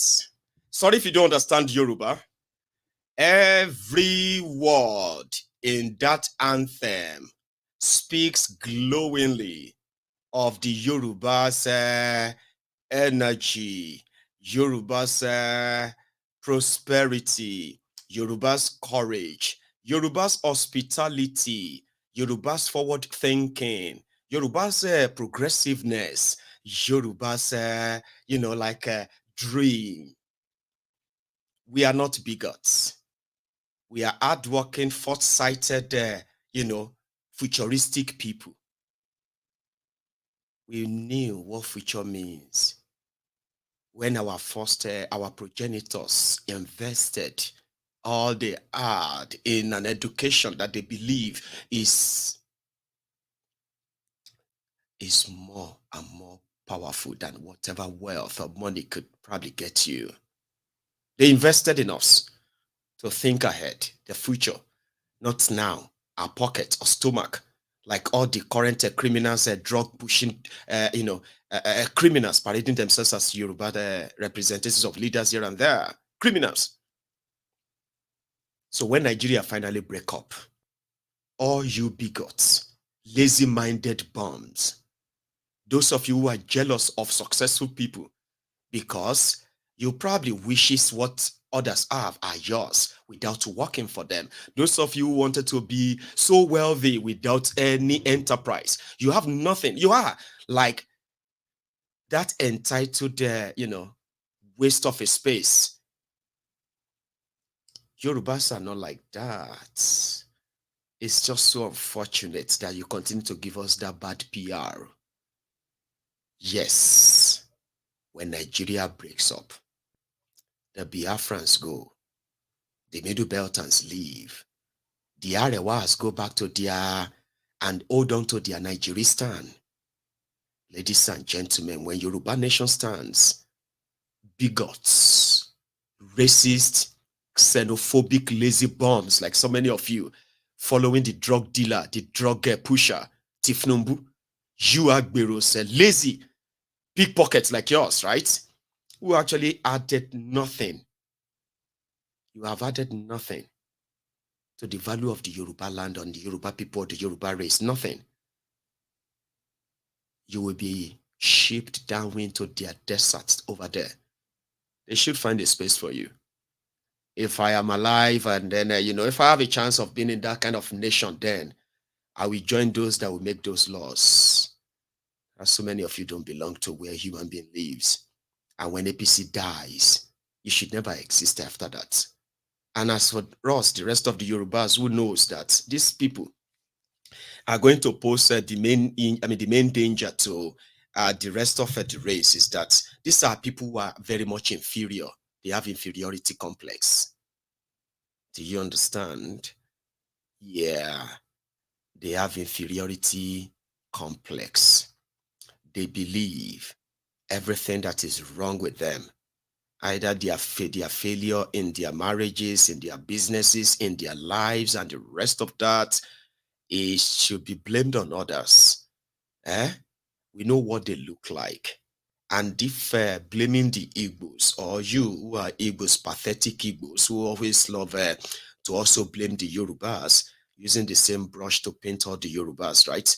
You are as pathetic as your Yoruba fellow, okay? So we have the Yoruba bigots, we have the Igbo bigots. As pathetic as the two of you are in a way, right?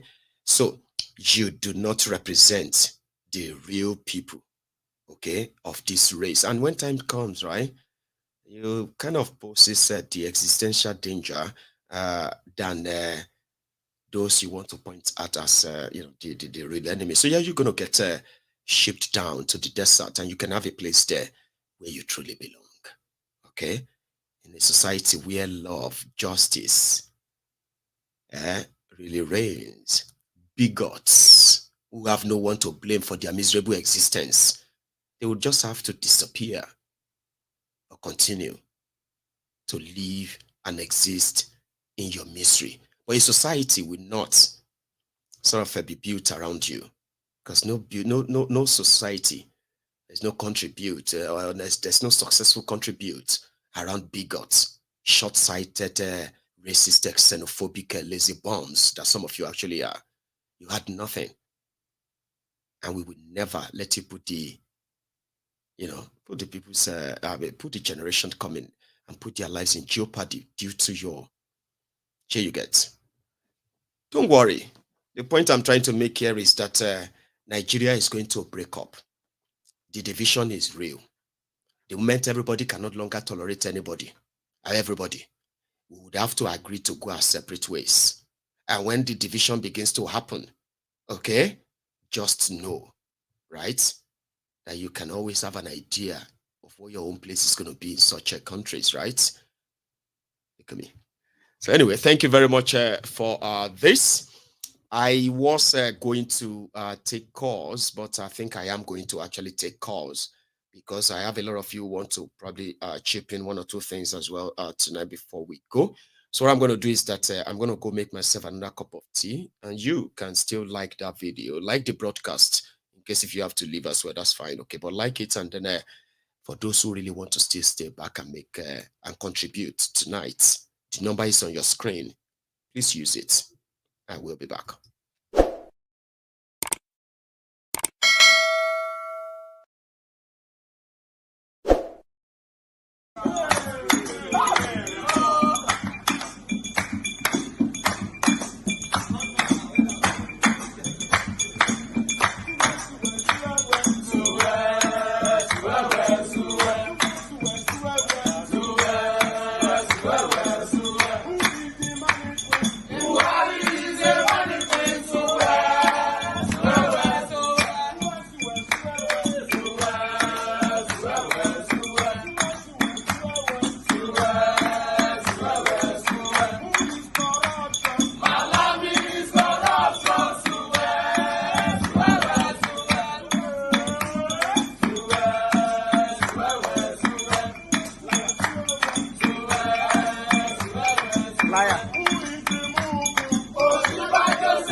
I have a caller. Hello there. Hello, Mayego. Hello, sir. How are you? Thank you, sir. I'm very fine. Calling from America. Say that again, sorry. I'm calling from America. Calling from the US. Do you have a name? Yeah. Oh, Victor, please. It's Victor. So I have a Victor on the line. Please, sir, go on. Thank you so much, Mr. Mayego. You are doing so well. I can't thank you enough. Thank you so much for all you do. Thank you. You really changed me in a very positive way. My thinking towards this shit country, like it's I got a lot of insight from you. Thank you so much. For a lot of people too, thank you so much for all you do. Thank you. I tried to call yesterday, but I couldn't get through. I called more than like 100 times, but I couldn't. Yeah. So, but I was really raging. I was really vexed. I was annoyed yesterday with this Akeredolu. I'm from Ondo State. Oh, bless you. And I'm sorry, but as for me, I don't feel pity for him. It's I'm sorry, but I don't feel pity for him. I don't. I'm sorry. I would have felt big pity for him. I didn't think this guy has voluntarily resigned this position from the beginning, from the onset, because he knows the situation. He knows what is going on. The sickness and everything. He knows what is going on. His family knows everything. I would have really appreciated if he has resigned at the early stage. Exactly. But look like at it. 10 months ago, now, it would have been the best. Yes. I don't feel sorry for him. I'm sorry, but I don't feel any.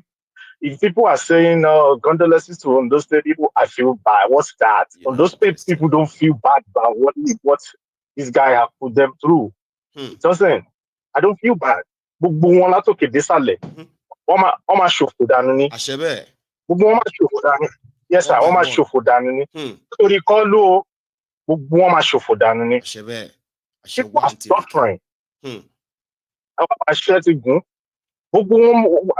People are suffering every day. People are going through a lot. And it's so funny. Sometimes I go crazy. I go crazy when I think about Nigeria. That why is this thing happening in Nigeria? Like these people who just come to us and just sell all this fake thing. They sell it to people, and people will just listen and be like, "Let's give them time." I'll be like, it's so annoying. All this I want to share religious thing of the thing too. All these people. I'm very sure. The only prayer I pray for them is the only thing they can learn. The way they can learn, they're going to learn in the hard way. That's right. And the hard way is when Nigeria happened to them. When Nigeria happened to them in a very hard way, nobody would teach them. Nobody would tell them the right thing to do. Nobody goes, so that is my prayer to them. I can't preach to them. You've not got any sympathy or any pity for any of them, and you will never get that. Oh, no, I will not. I'm sorry. No, that was sorry because we all know what it is like. And now,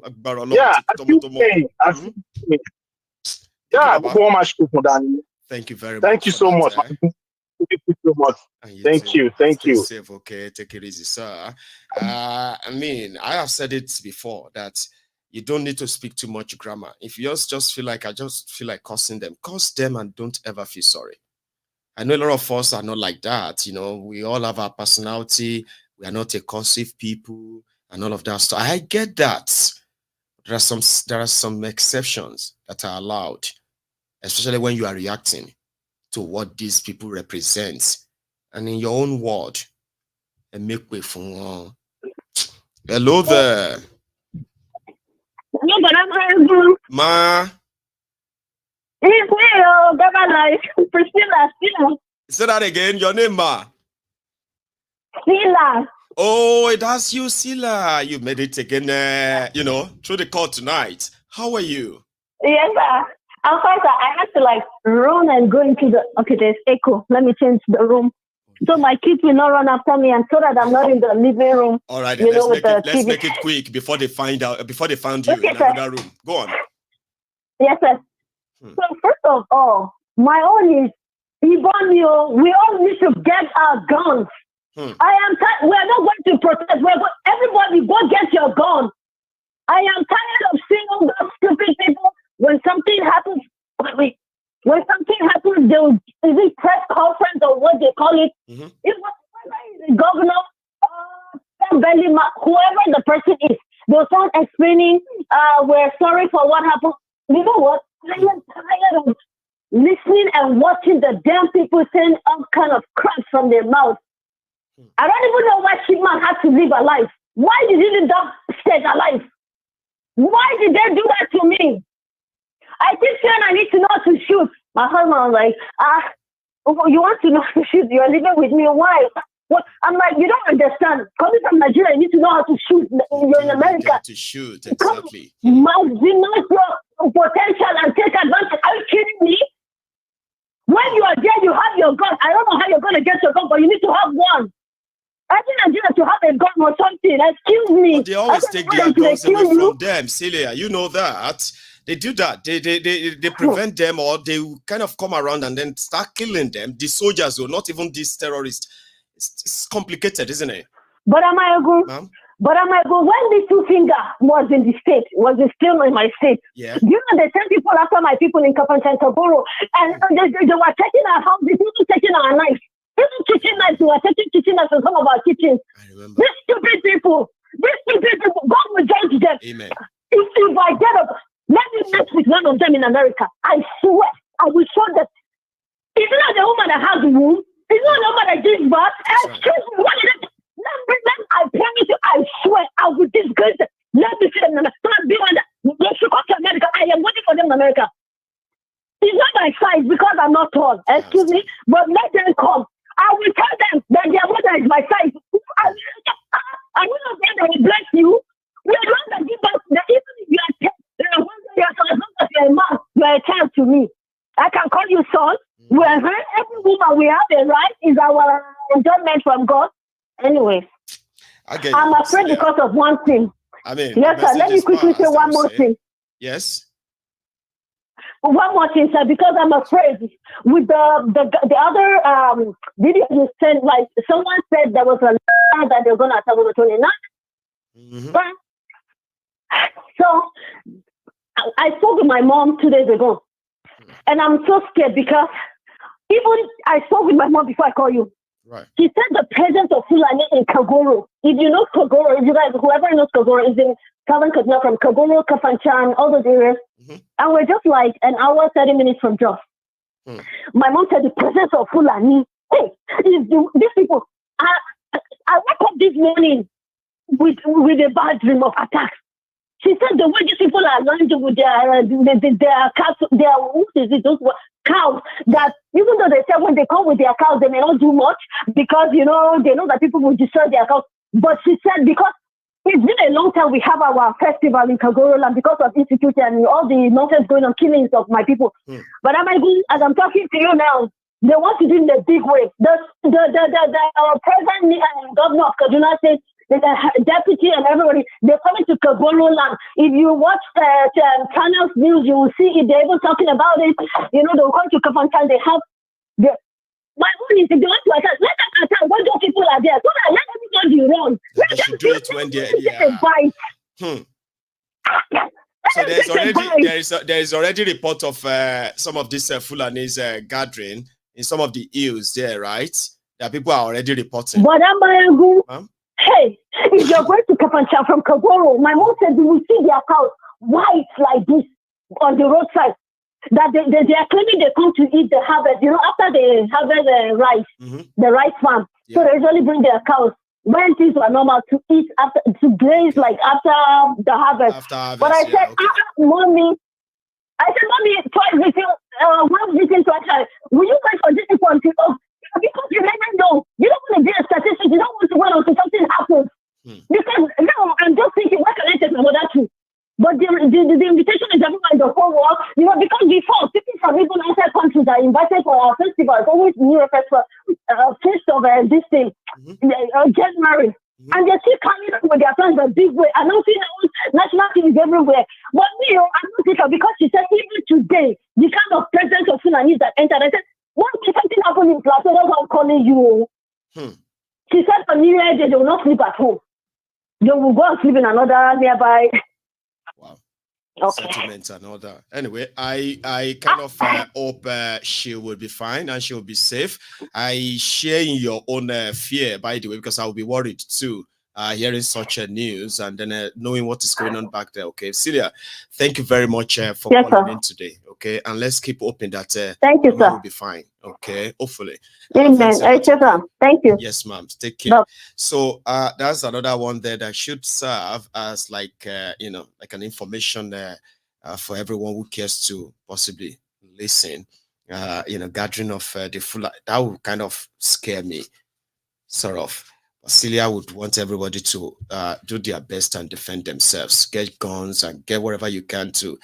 I know it's not that easy in a way, but when those who are in government who could actually make that happen are not doing what they should, but they are just taking pictures here and there, promising people what they are not actually doing, it's sad. Here, hello there.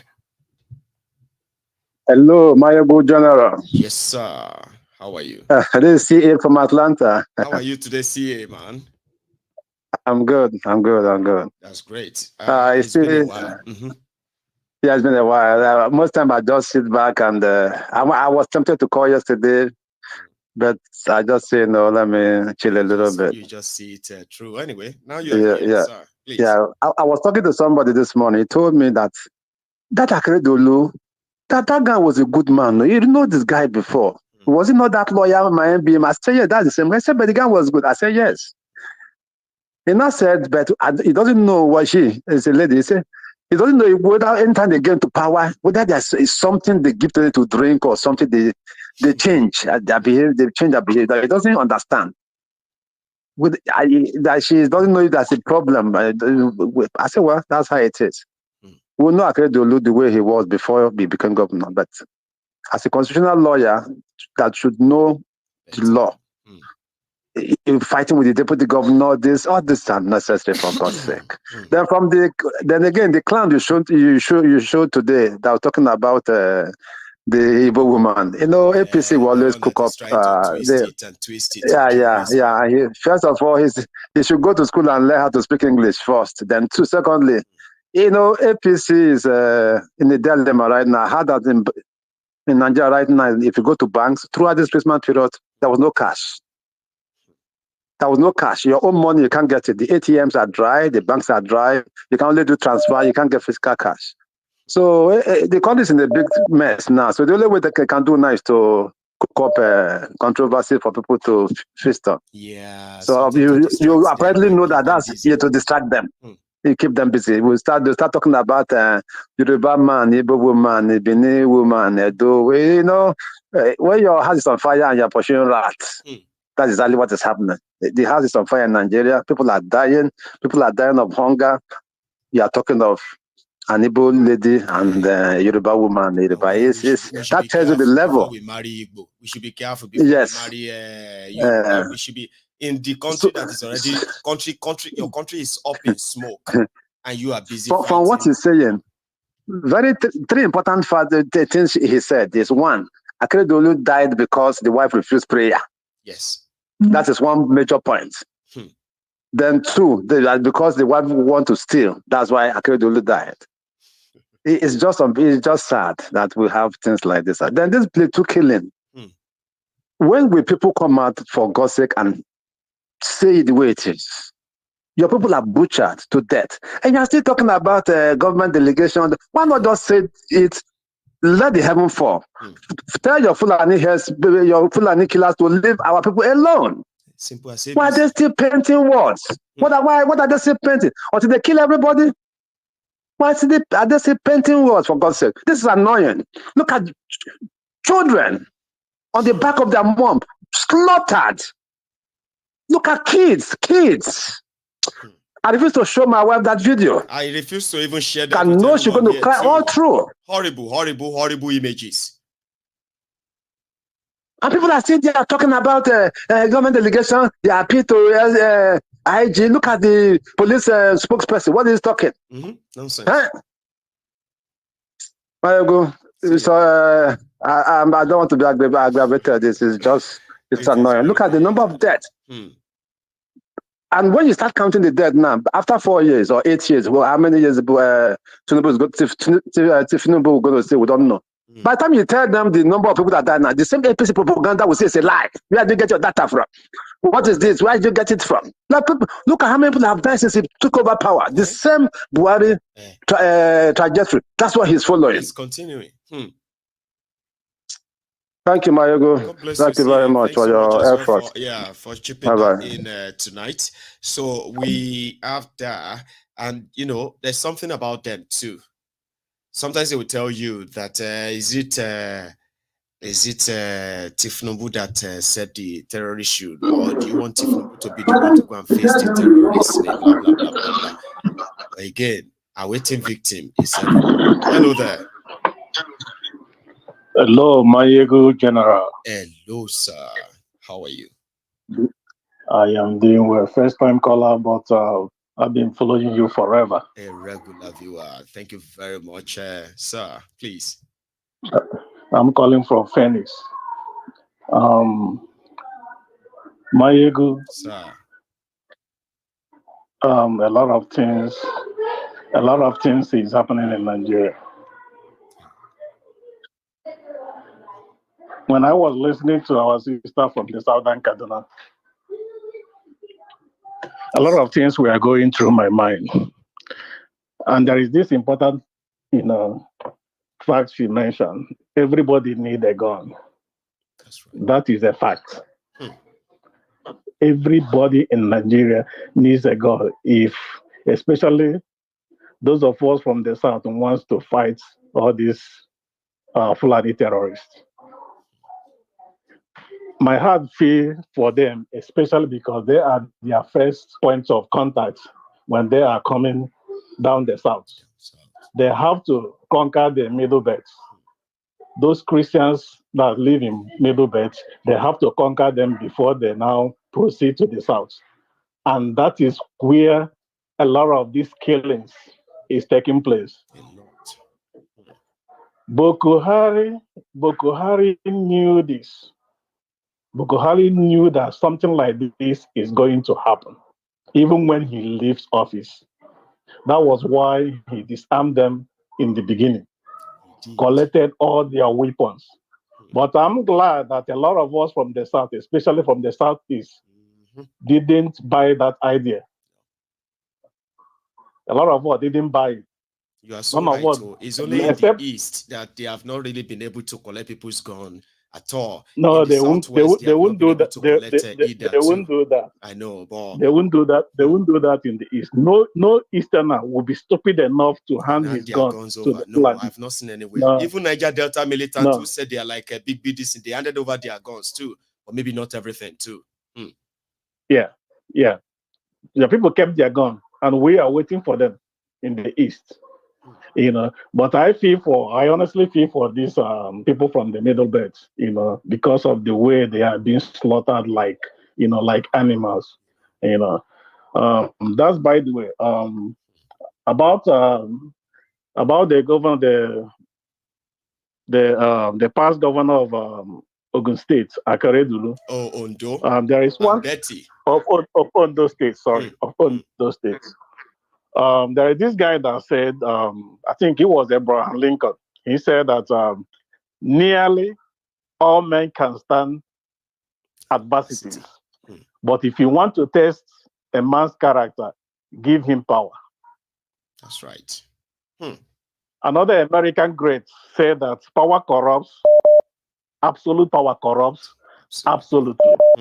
I think that is what is going on with a lot of Nigerian politicians. A lot of them were good men before they entered politics. They saw power and became monsters, became looters, became evil, became people without conscience. Forgot why they were elected, forgot the primary purpose of a government to serve the people. I think that is one thing that is happening among Nigerian politicians. And again, I subscribe to what this guy said the other day. The Liberia guy, what's his name again? Seku. Yeah. Seku said that the reason... A Liberian brother. Good. Seku. Yeah, the Liberian guy, yeah. He said that the reason why we are still living like this is that the system was not decolonized. That was a silent point. I said, wow, I never thought about this. We had our independence, but the system itself it was never decolonized. Never decolonized. Yes. I never thought about it. And when I think about it now, this is bam. That was a banger. That was exactly what is happening in Nigeria. Our system was not decolonized. We inherited it and kept it. And we kept it. And we kept it. And that is why we are having these issues. That is why we are having these issues. The police should be to serve and to protect, right? The people, exactly. Protect the people, like we see in the Western world at some point. Yeah, exactly. Look at what they are doing in Nigeria. To serve the elites and kill the regular person, the common man. That's right. So Mayegu, I don't believe in one Nigeria. To be honest with you, I don't believe in one Nigeria. When the obedience came, I was saying, well, let's see what we have. It's like you never can tell. But I get that. You never can tell. But I am now 100% sure that Nigeria can never be redeemed. No. The only option now is to key in with Sowore's idea of revolution. Only if you want to keep one Nigeria. Then Sowore's version, revolution. And that revolution has to be stinkingly bloody. It has to be stinkingly bloody. You will be seeing dead body on the street as you walk. And that is the only way if we want to keep. But they told us that if you want to keep. Yeah, Sekou said that with his own experience from northern Nigeria, from his own experience, that is going to take extra to make it have effect there. It's like whatever we plan in the south, we must plan it twice or thrice for the north. Times two, yes. Yes, that's for those people that are still clamoring for one Nigeria. If they really want one Nigeria, they have to key into Sowore's idea of revolution.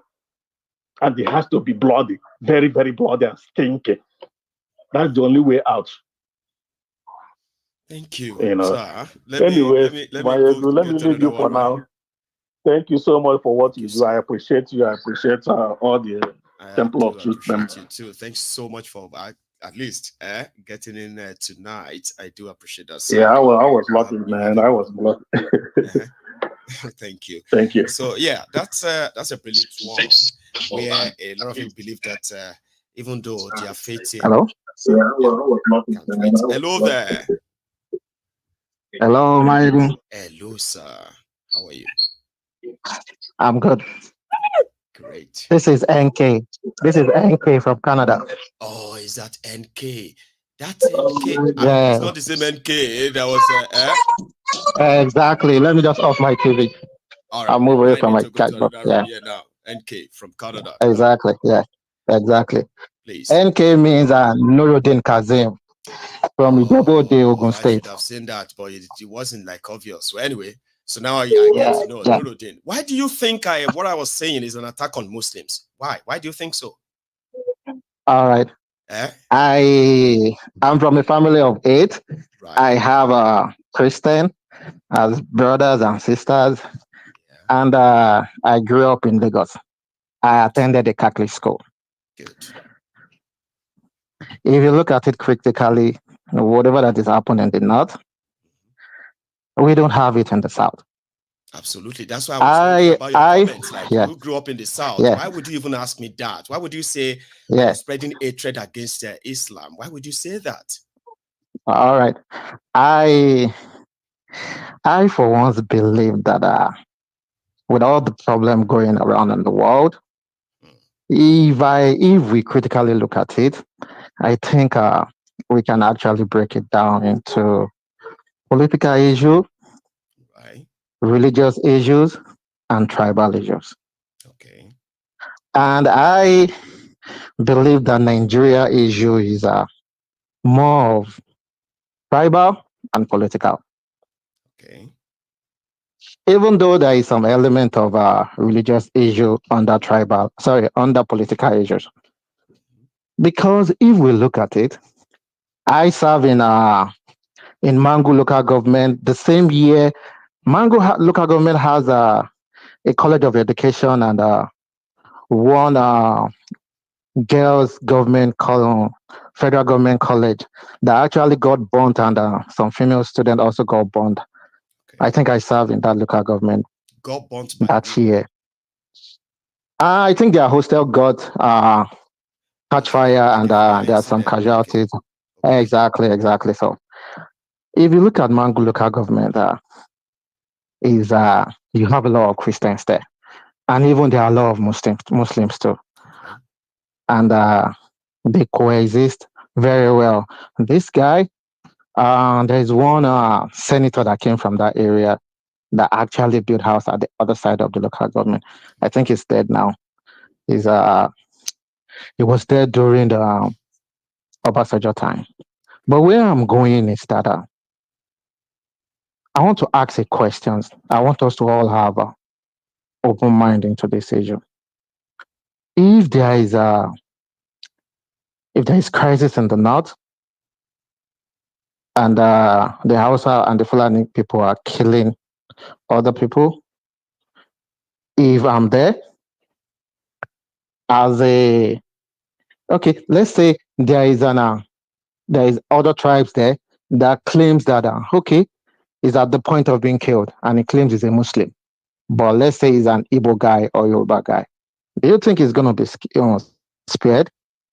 No, they will still go ahead and kill him. That your scenario. Let's paint a scenario, because like what you are trying to paint here, okay?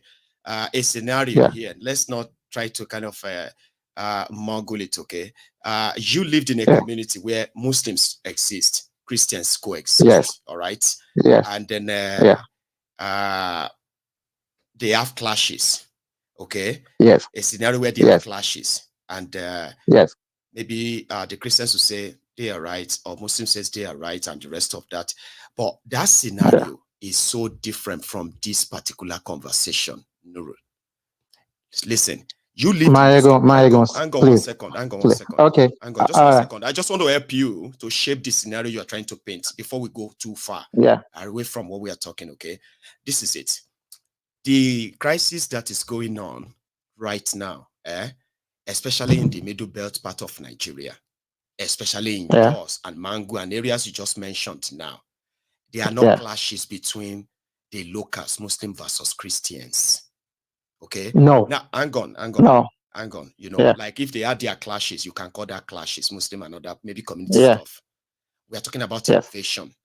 All right? Invasion, invasion. Hang on, that even those people who are living in those communities you mentioned, right, where you have a Muslim and Christian, you have others there, right? Even some of them are testifying that those who come to attack them come from that they do know them. All right, this is the conversation, okay? And they said when they came, all right, when they came into those communities, which are mainly Christian communities, there was no fight. This is me now following eyewitnesses' accounts now, not creating scenario, right? Now, what does that mean is that when we have people who come in, right, and they killed locals, right, and they killed them, and the local says, when they came, they killed us because we are Christians, all right? And at the same time, you saw those who survived. I mean, those who are the Fulani other part who says, Maegon, please. That assertion is wrong. They are killing them because. All right, let me explain to you. They are killing them because they are different. These are Fulani invasions that are coming to kill some other people in other locations. And when they come, they don't look at you if you are Muslim or Christian. They kill everybody that they say. That is why I said this issue has nothing to do with religion. In Mangu local government, their king is a Muslim. They have a central mosque there. And if they are writing them that they are coming to attack them, they are not going to be selective. They are coming to attack almost everybody in that location. And I'm telling you, if the same thing happened in the East, and the people in the East decided to start attacking other people from other tribes, let's say the Hausa people or the Fulani people, and they met someone that they knew is an Hausa or Fulani person, and the person claims that he is a Christian, though he's an Hausa people. I'm telling you categorically just a moment that he's not going to be spared. That's why I said Nigerian issue. Nigerian issue. Okay. Hang on. You remember where this is now talking about the attacks now, okay? Which you have actually made a very valid point to say when the Fulanis come or to attack either Hausa or attack other tribes, they deal with them because that's your own theory. They deal with them based on their difference, not because of religion. All right? Not because of religion, In that conversation that you actually dabbled into, that you accused me of saying all the wrong things about Muslim, it wasn't even actually about the attack. We'll go to that. Hang on. It was me. Okay. It was me explaining blasphemy and then apostasy. Something that is not clear. I mean, something that we don't practice in the South. And I said that they have their law, that they sentence people to death. Then explaining what apostasy means to these people, that they hunt people down for reverting back from Islam. You said I lied. Why would you say that? I didn't say you lied. No, you said I was I saying said against no, Islam. no, no. If you look at my if you look at my speech, I said that stereotyping religion is wrong, just as But we're that wasn't stereotyping tribes. See, that's where you Like, come in. You wanted to defend Islam. Hang on. This was me talking yes, about these guys in the yes, north. and I said something about the Southwest, that you should take the You knew I wasn't Southwest talking as a about the case study. Southwest. You knew I wasn't talking about the Southwest. You knew I was talking about what they are doing, the type of their own religion and Sharia that is so strange to people like us too. You knew I was talking about that, and you said I was attacking Islam. Was I lying that they do that I mentioned? I didn't accuse you of attacking Islam. Did you read your what I'm comments? saying is that No. What I said, go and look at it. What I said was that there are people from other tribes that practice Islam that doesn't kill, that doesn't behave like the way the Hausa people behaves. My God, you need to also look at some other speech, some other comments in the chat. Some other people, because when you say something, sometimes it's ambiguous. Some other people takes it to be something else, and some other people takes it to be something else. Sometimes last year you knew what I was saying, right? And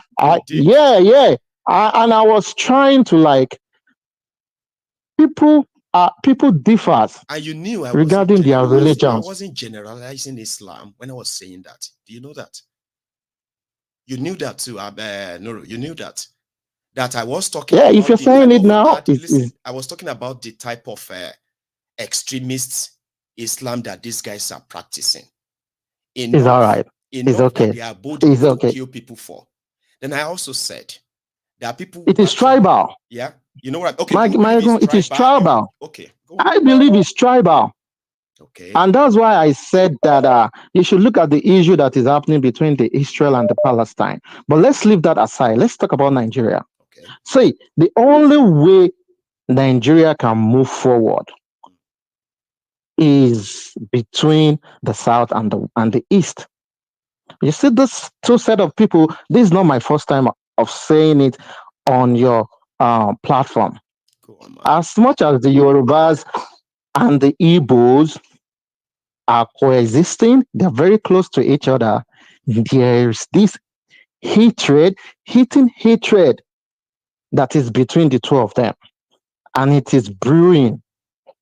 And one time when it's going to explode, I'm telling you, the Hausa will just be, the Northerners will just be looking at us, messing ourselves up. See, the Eastern people needs the Southern people. The Southern people needs the Eastern people. And the moment that we both realize that we need ourselves, we need to respect our boundaries, and we need to work together. And once we are able to do that, I'm telling you, the North will start fearing us. Once we have a single front. Hang on, NK. Yeah. Hang on. All right. Let me say something, right? You see, people exist when they have mutual respect for one another. You get that, right? Exactly. And then in the past, it's always looking like, I wouldn't say it has been, it's always looking like there's always collaboration between the North and the West, all right? Or the North and the East. But there's exactly collaboration, even though we are more closer and all that, between the East and the West in the political front, Yes. However, most of the times people feel like, oh, whoever associates with this group can take advantage of that, and then all of we're always antagonizing ourselves. We can no longer continue to exist like that. NK. That exactly. We want to be friends with.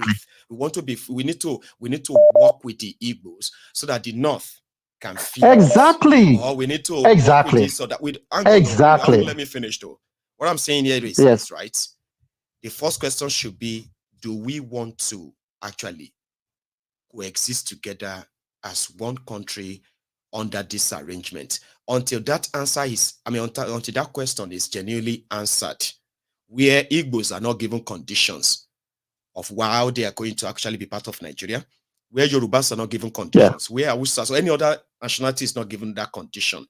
And that is where the competition around the national conference comes in, NK. We don't need to believe that we need to work with the Igbos before, what do you call it, before we can have in Nigeria or whatever. It is ideal to even promote the, what do you call it, the mutual respect, not conditional respect. So I wanted to chip that in to say, you see, the idea of we need to work with the Igbos and then make it look like it's actually one particular thing that needed to be done that is not done yet. I think that idea should be completely erased, and be the idea of, if the Igbos want to be on their own, right? Let us respect that. If the Yorubas want to be on their own, let's respect that. Same goes for that cannot be achieved independently. Of course, we need to first of all, we need to first of all come together and face this. I was on your program. I was with your program yesterday when you spoke about Amotekun. Look at how they were able to achieve Amotekun. They came together and they went to meet with Buhari, even though he didn't want to give to them. But when he saw the unification between the Southwest governor and the Eastern governors, at least they were able to achieve something. At least they were able to achieve 60 to 70% of it. Just like how we need to always come together politically, but can to see how we can. 3 people work together without agreeing? That means we need to forget whatever issue that we have in the past. Okay. Or else the North will keep taking advantage of this division. The North know that there is a division between the East and the West. They know it very well. That is why they keep telling us that they will always be the one that will be deciding where the power goes. They know that there is a crack. They know there is a division. There is a virtual division between the East and the West. The East continue to take this past, what will I say it, betrayal from the West. And the West is now becoming very careful, like, we need to be very careful of these people. We don't need that any longer. They're not people, political, this thing, they're taking advantage of the issue that is between the East and the West. We need to come together. We need to forget whatever that is we have in the past. We need to come together and face these people and tell them that, come, if you kill our own people, this is what we are going to do back to you. Well, that sounds. If you do this, promising. This is what we are going to do. And if you don't give us what we want, then that means you don't. There's not going to be Nigeria any longer. They are going to be scared. They are going to be scared. Let's and if eventually they didn't gel, then you can break up Nigeria, and later the South and the West, the West and the East can also break up that time. But for now, I'm telling you, if the South decided the West decided to face the North, you understand, the East, the North will go and collaborate. Yeah, no, I'm just telling the North will go and collaborate with the East to deal with the West. If the East decided to go and face the North, the North will collaborate with the West and deal with the East. So these two people politically needs to come together. It has nothing to do with religion. In Tinubu's family, Tinubu claims he's a Muslim, the wife claims he's a Christian, and they are still corrupting Nigeria. Because it's not about religion in that sense, I know. Anyway, NK, it has nothing to do with religion. Let me take another call, okay? Thanks so much as well. All right, okay? Yeah. I Thank you. All right. Appreciate that. All right. You have a good one, Baba. All right. All right. So it seems that hang on my caller. I have a caller. Hang on there. So it seems that there's so much, so many things that my last caller just mangled up in a way. So what I was trying to make him understand is that we have gone beyond that stage where people say, let us just forget the past and then move on, okay? When we know that there is still sustainability of that divisive politics that is being preached. In a way, you cannot ignore them and say, you know, we should all come together. It's a very, very cheap word to tell people and say, let us all come together and just try and work together so that we can indeed, when you know that you and I, which are the people, right, have no such a power of coming together to make any difference, when the establishment that actually created the enmity, the division, and also sort of, you know, funneling it as well. So the ideal thing is when you now want to say come together, you must always be very clear.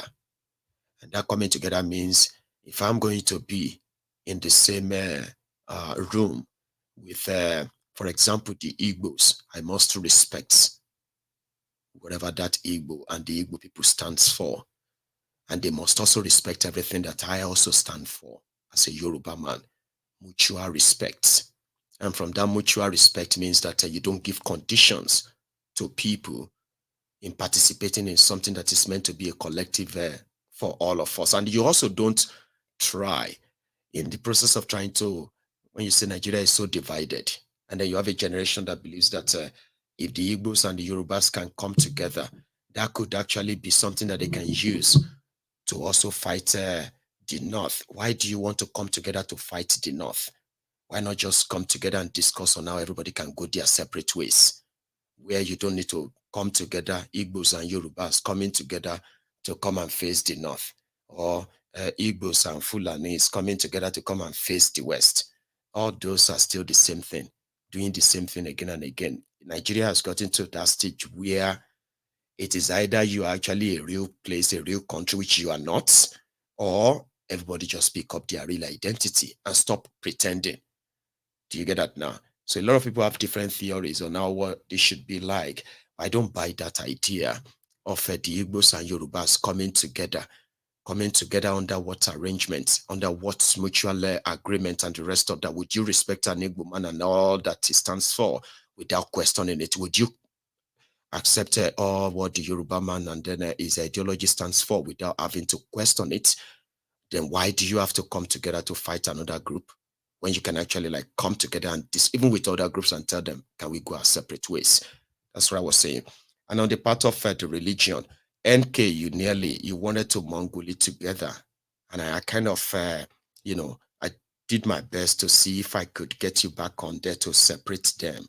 We're talking about the attacks carried out by the Fulanis. I didn't say Muslim Fulanis or Muslim Fulanis attacking the people of the Middle Belt. People of the Middle Belt are different ethnic nationalities, okay? And they are those that their villages, their communities, and their people are being wiped out, all right? We have others where you have Boko Haram that are going after those who are not, who they consider as Christian communities, ransack them, kill them, chase them away, and rename their communities in the name of their whatever Allah there, right? That was that. But there is also a part where we believe that the ideas of their Sharia and the kind of Islam they practice in northern Nigeria that are not so different from the ones they practice in Afghanistan and all those worst Muslim countries that none of them really want to live in. We know that exists. I'm from the southern Nigeria, and I can tell you, a lot of them just sound so ridiculous to us because we've never really seen that before, where people are being punished for saying something about Allah or Muhammad. No, you can't do that in Yoruba land. It's not possible. In the South, it wasn't possible. Okay? You cannot say because somebody converted to Islam and they converted back, you are going to kill them for apostasy. It's not possible. But in that same Nigeria, they have people who have gone underground because some group of lunatics, in the name of their Allah, they are looking for them to kill them. They've killed some. They've even, in fact, sentenced some in the name of blasphemy. You see, when you say blasphemy, apostasy, as a Southerner, I'll be thinking that you are a terrorist talking like that. And I don't expect a Muslim from the South saying that is like, don't say that because you know about apostasy, NK. You know about blasphemy. You know that if you are allowed to do it right, They will do it in the southern Nigeria. Of course, they will do it. But we will not let them do it in southern Nigeria without a fight. So that is not an insult on Islam. It's not an attack on Islam. It is to expose the expose the hypocrisy of the rogues who are shouting Allah, Allah, Allah, and killing people for it in the northern part of Nigeria. You as a Muslim, you may call yourself a moderate Muslim. Those ones will kill you because to them you are not a Muslim. You know that. And we all know that too. So to my viewers, sorry that kind of extended here and there, and I had to keep Osita on the line too. Are you still there? Yes, my brother. Your patience is legendary. Osita, thanks so much for that, okay? Yeah. By the way, yeah, you're everybody welcome. Can hear you now. Yeah, you're welcome. And more greases to your elbows.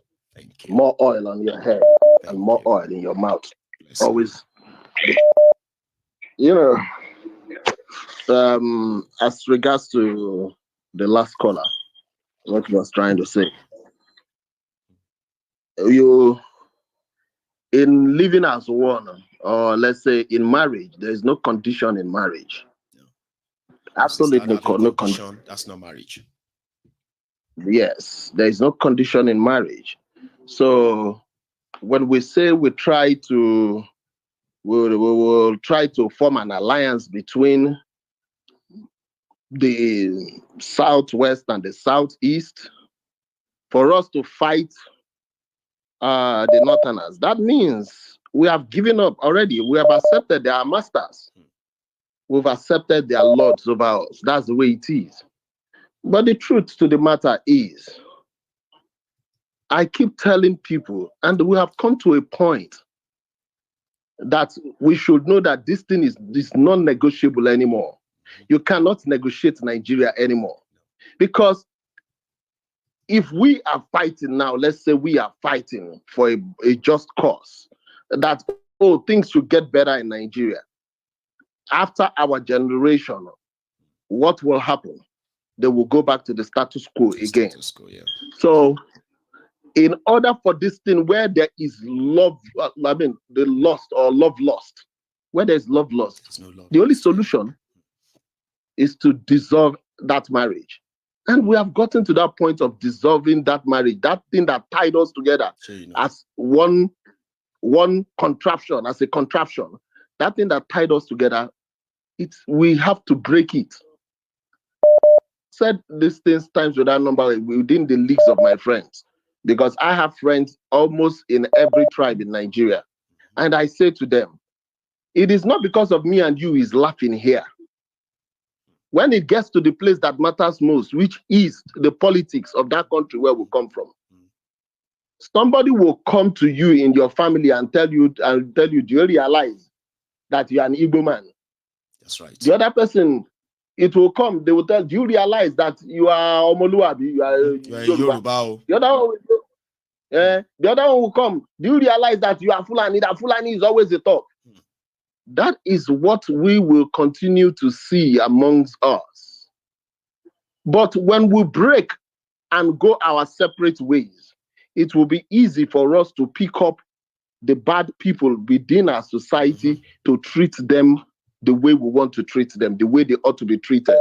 So all these things that we talk about, you see, that particular guy from Liberia that you spoke to that day, God bless him wherever he is. He analyzed, even when he was saying that, I was saying to myself, praise God in heaven that somebody has the balls who is not in Nigeria to analyze our own problem, the things that we didn't even see. He saw it from the neutral perspective of life. That is the reason he was accurate. Sometimes we'll talk about all these things. We want to say, oh, I don't want to talk down on my side. I don't want to talk down on my side. I don't want to talk down because of this person is my friend. So if I don't say it the way that he's going to entertain it, I will offend him. But he is saying it from the neutral point of view. That was the reason he got it right. So the problem is, and the problem will always remain the problem, which you have said on this your program, times without number. From the north, the kind of belief they practice is not just the ordinary Islam. Because when you look at the Islam, the people that gave them Islam, how come those people are progressing? They are progressive society. You see them, they produce doctors, they produce everything. But how come in their own case it's not like that? The way you have Catholic, you have Protestants in Christianity, that's the way you have different types of Muslims as well. You know, the Sufis, the Sunnis, all of this, and they are like extremists. That's the way they have, because what they do is that they mix up their culture. That's what that's what NK was trying to tell us there too. Like, listen, of course, some of these people have this culture of this violence that they kind of mask as Islam too. I said, well, you know what? But they exist. Oh yeah, they exist. Then I'm talking about them, their existence.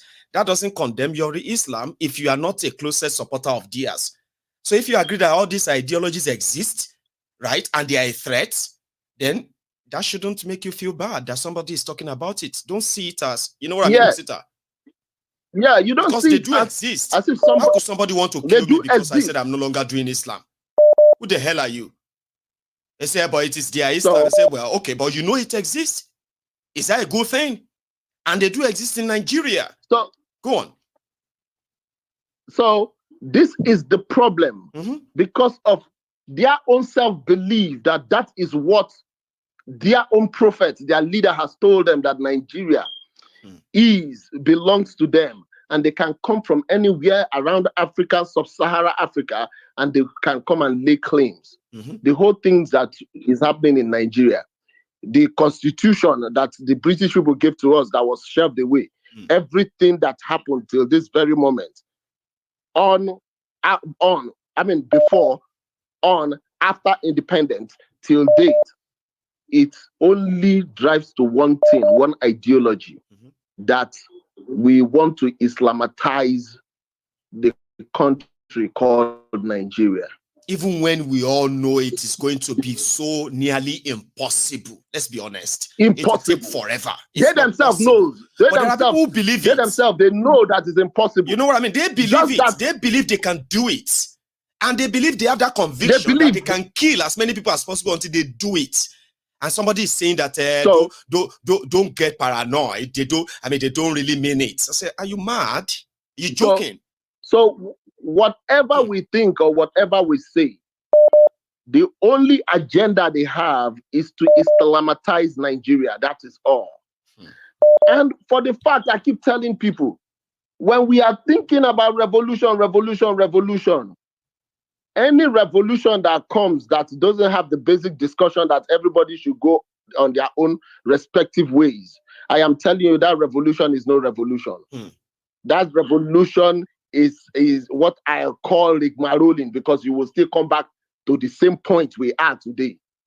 So let us not even think about it. I do have friends from Ghana that lives here in America where I live. I have friends from Togo that lives here as well, the mechanic that I use. But trust me, I respect them, they respect me. They don't, we don't cross each other out. Osita, just 1 second, right? I found somebody in the comments. I think his name is Jeff on YouTube. So I have banned him or her, whoever that account is. Okay. You see, we are still trying to kind of make some of you understand, right? The danger of the bigots, the short-sightedness of some of you who are tribal and religious bigots. And somebody, right, on Mayegun's Diary Political dropped a comment and said, Yorubas should go with their Fulani brothers. Igbos don't want them. Like, are you actually really mad? Or you are just like a lunatic that misses his way? You are on Mayegun's Diary Political, where I spend my time to educate a lot of you that some of these bigots that doesn't represent anybody, right? And I told you, as we have the Yoruba bigots, we have some of you useless Igbo bigots too. But can you at least just keep it to yourself, your madness, that you don't say them to my face on my platform? So, hey, all of you who are holding those spanners, please get busy. When you see all those people who disguise, whether they are like disguised as Igbo or Yoruba, I don't give a damn. Please get rid of them. I will be looking for them. How dare you?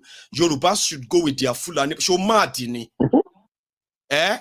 You know, how did Yorubas and Fulanis have any connection? But there are so many of you lunatics. All right? That hang about on social media, and you think this could be one of your abode. Of course you're wrong.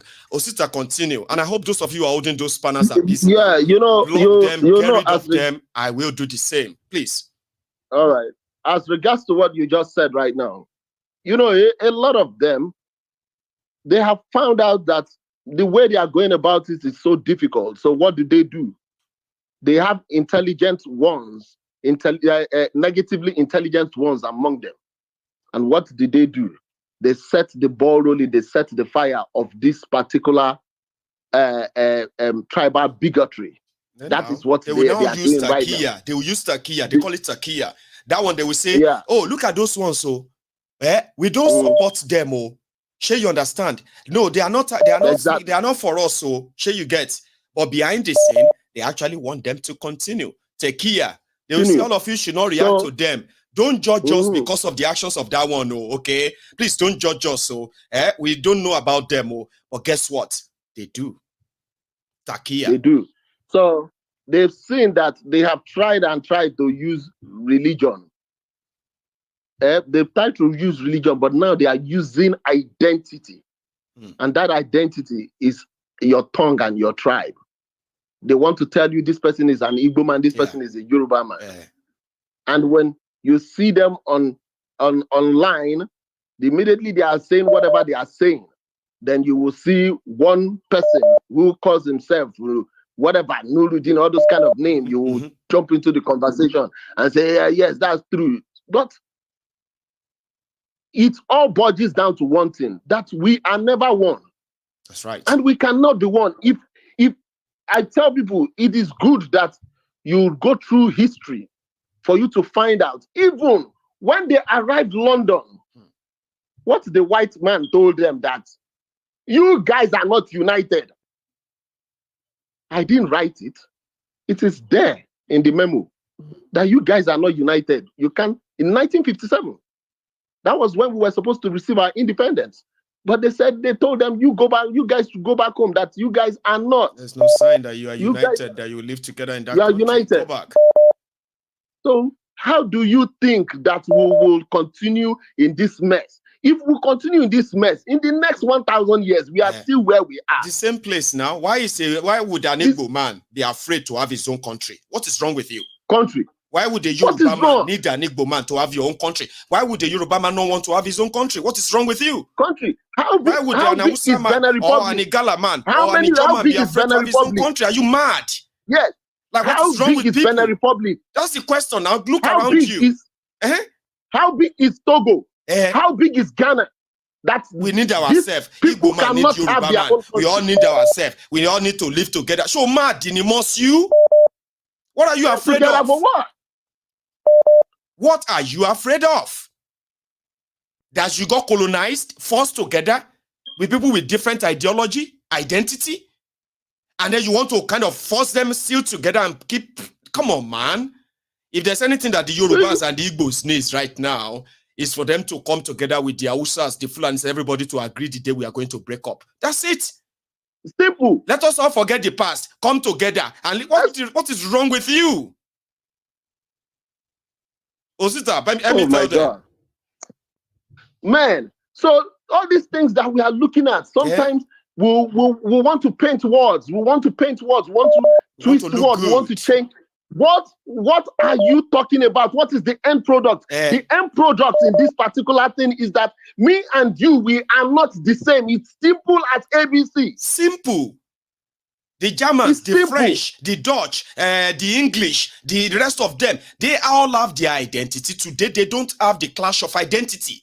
We are having clash of identity, clash of ideas, clash of this, clash of that, clash of religion in a contraption created for us. We don't even speak the same language. If they ask you a question, where are you from? What's your nationality? You say, I'm a Nigerian, but I'm Igbo. You are Nigerian, but you are Igbo. Who says all those kind of things? We need ourselves. When they ask you, you should be able to say you are an Igbo man. They know where you come from. Osita. To join forces together to fight who? Who? To fight the Northerners. What am I gaining in the North? What would I gain? What will you gain for fighting them? Come on, man. I don't know who did this to us. I don't know who did this to us. What? I don't know who did this to us. It is becoming ridiculous. Why have we done this to ourselves? Every day, you will hear one thing. Look at somebody who has a wife that they've lived together all their life. Is that Akeredolu? Is it not going to die one day? Then the next thing you did, because of the wife is an Igbo woman, you started complaining. It is vice versa. If he's an Igbo man too, he will start complaining that the wife is a Yoruba woman. It is all because of you don't share the same identity. If the wife is a Yoruba woman, is somebody going to come and say, "Oh, look at that Yoruba man"? Will come and say, "Look at that Yoruba woman"? Ijebu. They may say she's Egba. They may find another reason to just blame her. The purpose is not because of where the woman comes from. It is because of the lazy mind of these rogues who blame every other people for their misfortune. You went and dressed up. You put on cologne. You put on your best attire just because you want to talk about the dead. The life of another man and his wife of 33 years. Something you never did when you were alive. When he was alive. That is cowardice. That was cowardice. Thank you, my brother. God bless you, Osita. Thanks so much for indeed stopping by. I'll take just one more and I'll call it a night. Here. Hello there. Oh, can you hear me? Michael, good evening. Oh, okay. Is that Charm? Is that you, ma'am? Yeah, I can hear you. You might need to move away from that living room. I can hear myself on the screen as well, right? I've muted it. Oh, bless you. So you are going to be my last caller tonight. We managed to raise the tension, and it seems that it's steamy inside here this evening and all that. So yeah, we will need that feminine touch at this point, so that all of us I don't know if this feminine touch is to help. Honestly, I wasn't intending to call. But after listening to, is it Nuruddin? Yes, now, our brother from Canada. No, Nuruddin. Is it not the one who says he served in Mangu, near Mangu? And now he's in Canada. He lives in Canada now. Oh, okay. All right. He lives in Canada. That's right. After listening to him speak, I said to myself, these are the kind of people that are problematic. Okay. And I say that because he is in denial. He doesn't tell himself the truth, because if he did tell himself the truth, he wouldn't have come out to say what he said. He would have picked up his phone to come and call you and tell you about you are being biased against the Muslims and everything. These are the people who don't tell themselves the truth. Those you said it is an issue of people of tribe or whatever. Yeah, he's trying to make it look like, number one, all these clashes they are reporting in Plateau State, it's just some clashes between two people. Then later he said, okay, if you now think people will come to attack them, I want you to know that they also kill Christians. I mean, they kill Muslims too. They kill Christians too and all of that stuff. Okay, why are you taking me here? Eyewitnesses have already confirmed things that happened. You are creating a scenario. Why? I didn't get that. And you even played it on there for everyone to, and I told you one time that people come to your platform. I'm not sure they hear you or they listen. They're hearing, but I'm not quite sure if they are listening. Do you understand? Because it's an action. You can hear somebody say, "But are you really listening to what he's saying? Do you hear what he's telling you?" We just played a clip where the person said it has been proven that the people who were killed were indigenous to that area, not Fulanis, not any other tribe. People who were indigenous to that area, and you still picked up your phone to talk about that is, you're somebody being biased against Muslims. Is it not a fact that the Fulanis who are carrying out these attacks are Muslims, or are they Christians? But is that not factual? It is factual. Is it not a fact? But he wanted to make it look, he said they are not killing them because they are Muslims or they are Christian. They are killing them because they are not Fulani and all that. Then I was almost lost at the point. You know what I mean? I was like, that is a rubbish argument. You know what I mean? That is a rubbish argument. At the end of the day, whether you're killing somebody because he's not a Muslim, or whether you're killing somebody because the person is a tribe, which part of it is right? Which part are you defending? Which part are you saying that, okay, it's okay to do? What kind of nonsensical reasoning is that? I told you, these kind of people are the kind of people that are problematic because he doesn't tell himself the truth. He's the kind of person that will see his fellow Muslim brother, and I'm not afraid to say it, doing the wrong thing, and he'll keep quiet. He will look for a logical way to reason what the person, to justify what that person is doing, instead of calling a spade a spade. It is wrong. Say it is wrong. Stand up for something. At the end of the day, whether this religion. I mean, here is another one, Charm, right? Here is another one. We're talking about blasphemy. I mean, you and I always wonder here, like, why would anybody kill anybody because of any religion? Like, what in this day and time? How is that even possible, right? Now, we have been hearing about blasphemy, where they kill people for saying something about Islam, right? We have heard that, and I just mentioned the apostasy. So many of you have been hearing that. But some of you never probably believe it existed in Nigeria. It does, right? Now, I was talking about that, this extreme religion ideology. Nuri was offended that I was trying to blackmail Islam because it's not happening in the South. And I'm like, why would you feel? Because it's not happening in the South, negate or rubbish the one that is happening in the North? That is coming down South. Anywhere. Why do you feel offended? You know it exists, right? Like, why do you have to come and tell me that it's not happening in the South when I'm not talking about the South? So talking about people who love to live in the Exactly. This is somebody who lives in denial. You're not telling yourself the truth. When they killed Deborah because she simply asked, I believe that's her name. Yeah. Because she said, please don't use this platform for your religious discussions. This is a WhatsApp group for our assignments and whatever. School assignment. Okay. Today, that woman is dead. She's dead. They killed her. Dead. They killed her. How many of these Muslims came out to say, condemn this nonsense? Oh, they said, that is their tribe in the North. It's not Islam per se. Are you trying to mock us or trying to kind of, are you actually joking? So, at the end of the day, right, I think this was just what got me incensed, as in, this is part of the problem. And then to his point that, the Igbos and the Yorubas should come together so that they can show, we don't have to show the North anything. That's what I'm saying. That is a useless venture.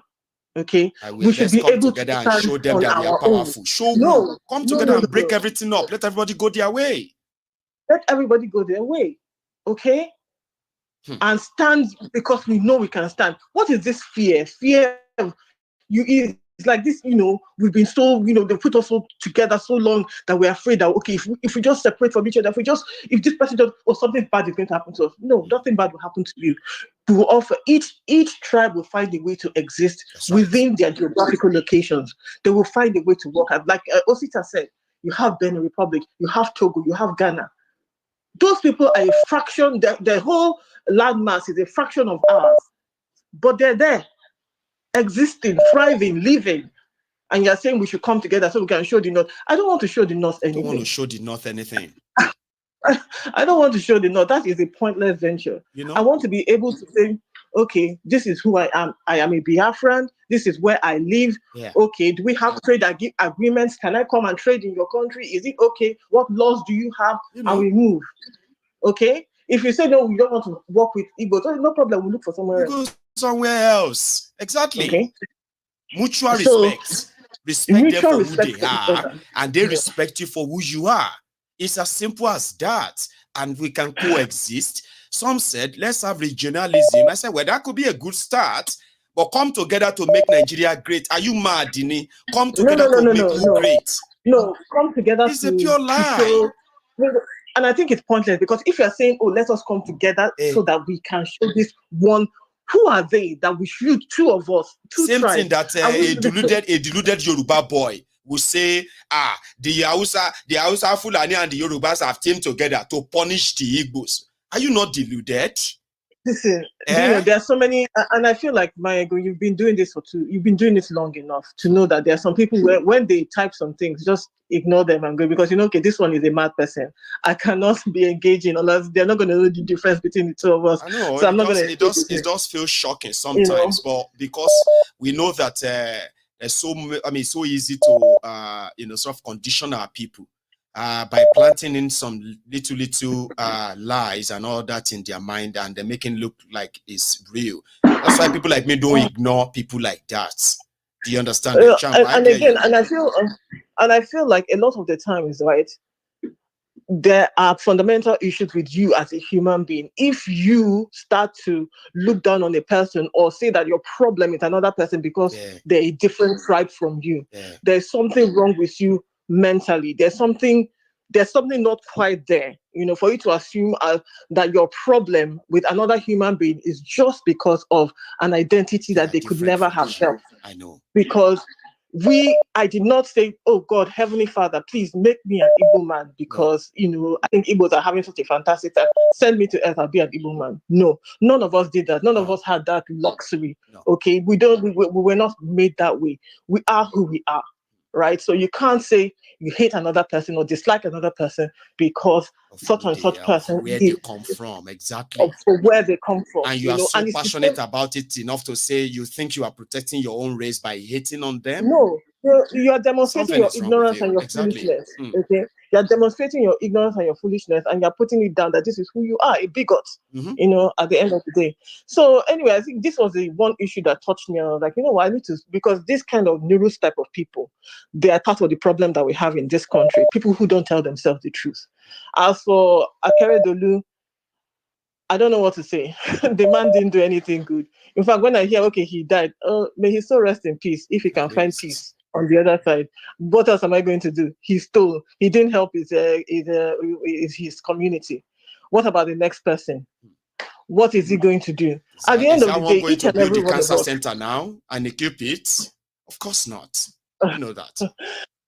At the end of the day, my ego, each and every one of us will be responsible for our actions and for our inactions. If we are waiting for pastors, imams, and I keep saying this, right, then we are not ready. Because these people are not prepared to tell you what the truth that you know, okay, that you are waiting for them to tell you, but because your situation tells you that you need to do something about it. You are suffering, there is no money, there's hunger in the land, and you are waiting for people to tell you what to do. Good luck. Good luck with that. Thank you very much, Charm, for that. I think it is time for us to draw the curtains. It's almost close. So thank you so much, and you have a wonderful evening over there. Okay. So this is where we're going to draw the curtains again, right? There's something we must all be sort of, be honest about. All right. And that one of them is the fact that even if you want Nigeria to be whatever you are dreaming of it to be, wishes, they say, if wishes were horses, right, beggars will ride. Okay.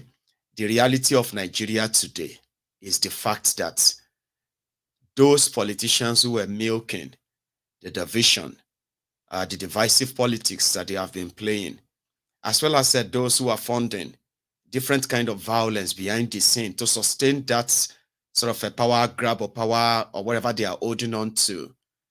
The reality out there today is that they have planted enough division that are becoming more pronounced. And if all of you can no longer tolerate yourselves, as it is becoming obvious now, the Middle Belters are detaching themselves from the rest of northern Nigeria because they have had enough. Okay?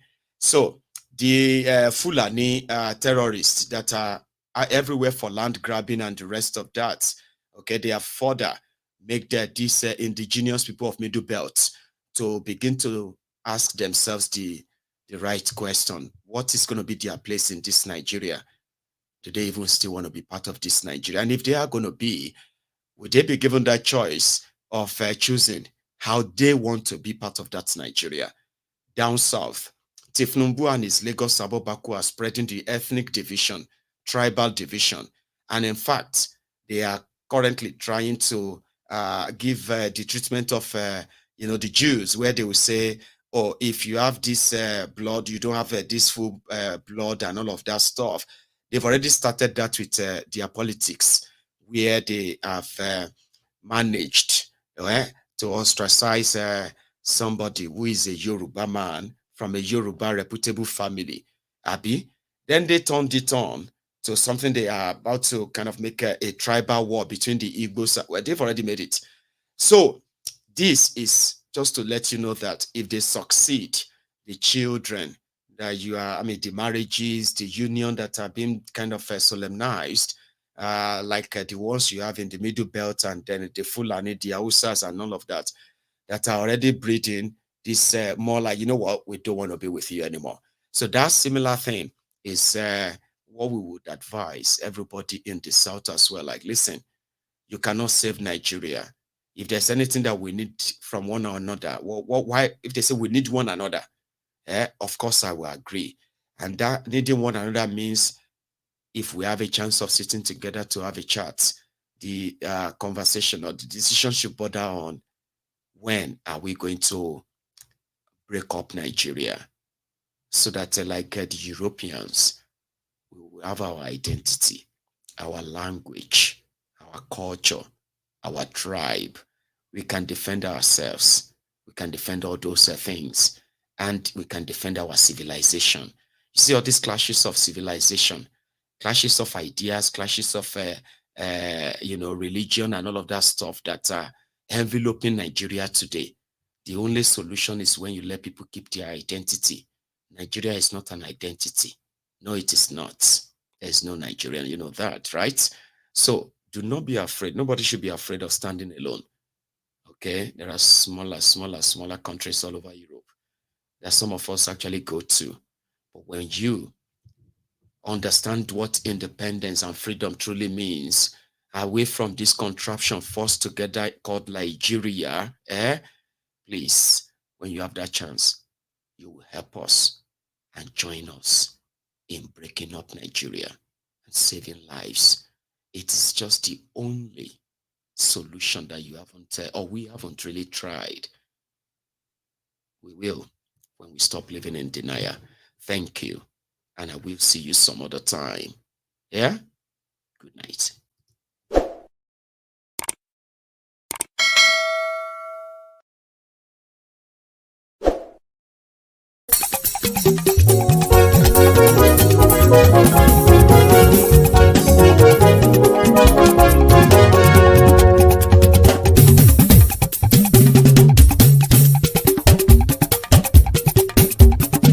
Mayegun làwa mọ̀ làmọ̀ tó dòdòdò. Mayegun Diary, Mayegun #1. Mayegun làwa mọ̀ làmọ̀ tó dòdòdò. Mayegun Diary, Mayegun #1. Mayegun ti dé o, ọ̀rẹ́ ará ìlú. Mayegun Diary, Mayegun #1. Lórí Facebook, lórí YouTube. Mayegun Diary, Mayegun #1. Gbogbo bó ṣe ń lọ ni Mayegun já wa sí. Mayegun Diary, Mayegun #1. Àṣírí ọ̀jẹ̀lú kì í bò níbẹ̀ o. Mayegun Diary, Mayegun #1. Bó bá ṣe eré àní Mayegun máa wí. Mayegun Diary, Mayegun #1. Ó sì tún ṣe eré wàá gbọ́ níbẹ̀ o. Mayegun Diary, Mayegun #1. Mayegun Diary, Diary politico. Mayegun Diary, Mayegun #1. Godfatherism kò sí lọ́rọ̀ Mayegun. Mayegun Diary, Mayegun #1. Ẹ farabalẹ̀ sẹ́ o kẹgọ́rọ̀ lẹ́nu o. Mayegun Diary, Mayegun #1. Àní Mayegun làwa mọ̀ tó dòdòdò. Mayegun Diary, Mayegun #1.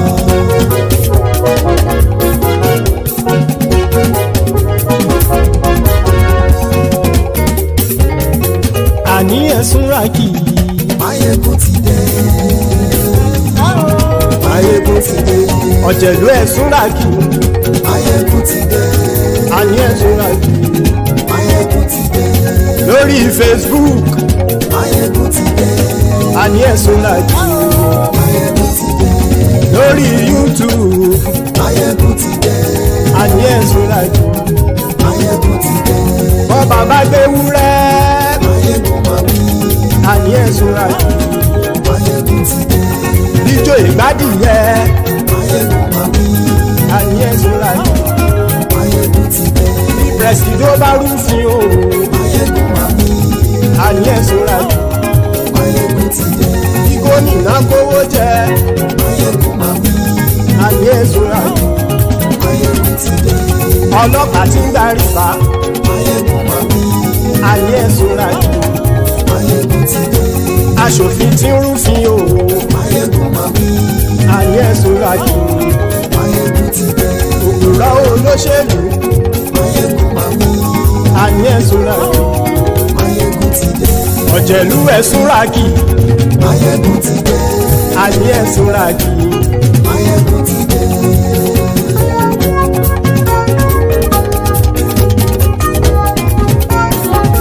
Máyégún ti dé, gbogbo ọ̀jẹ̀lú ẹ̀sùn ràkì.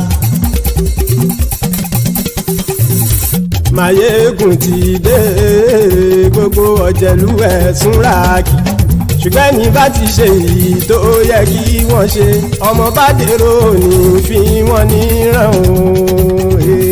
Máyégún ti dé, gbogbo ọ̀jẹ̀lú ẹ̀sùn ràkì. Máyégún ti dé, gbogbo ọ̀jẹ̀lú ẹ̀sùn ràkì. ṣùgbọ́n ní bá ti ṣe èyí tó yẹ kí wọ́n ṣe ọmọ bá dèrò ní fi wọ́n níran. Wọ́n fowó bẹ́ẹ̀ o, Máyégún ó sọ pé wọ́n ò fẹ́ bẹ̀.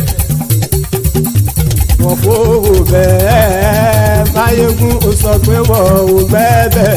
Oníkanṣá ti ṣe èyí tó yẹ kí wọ́n ṣe fáwọn ará ìlú tó gbé wọn débẹ̀ o.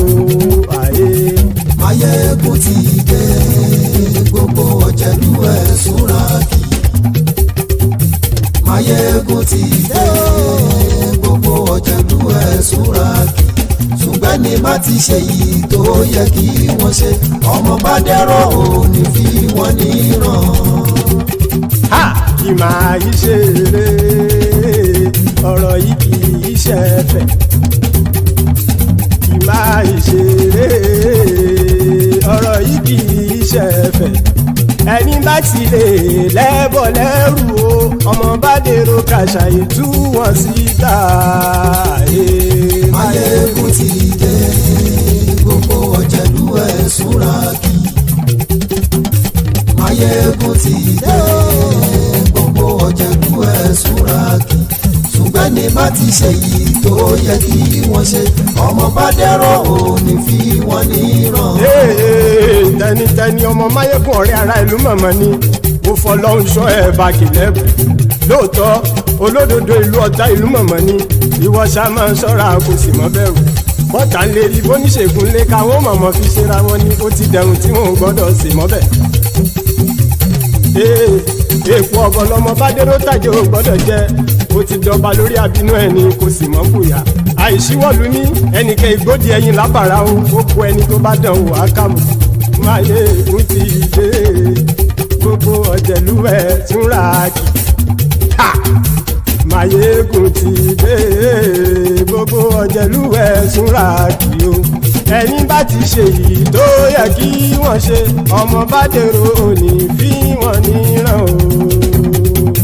Máyégún ti dé, gbogbo ọ̀jẹ̀lú ẹ̀sùn ràkì. Máyégún ti dé, gbogbo ọ̀jẹ̀lú ẹ̀sùn ràkì.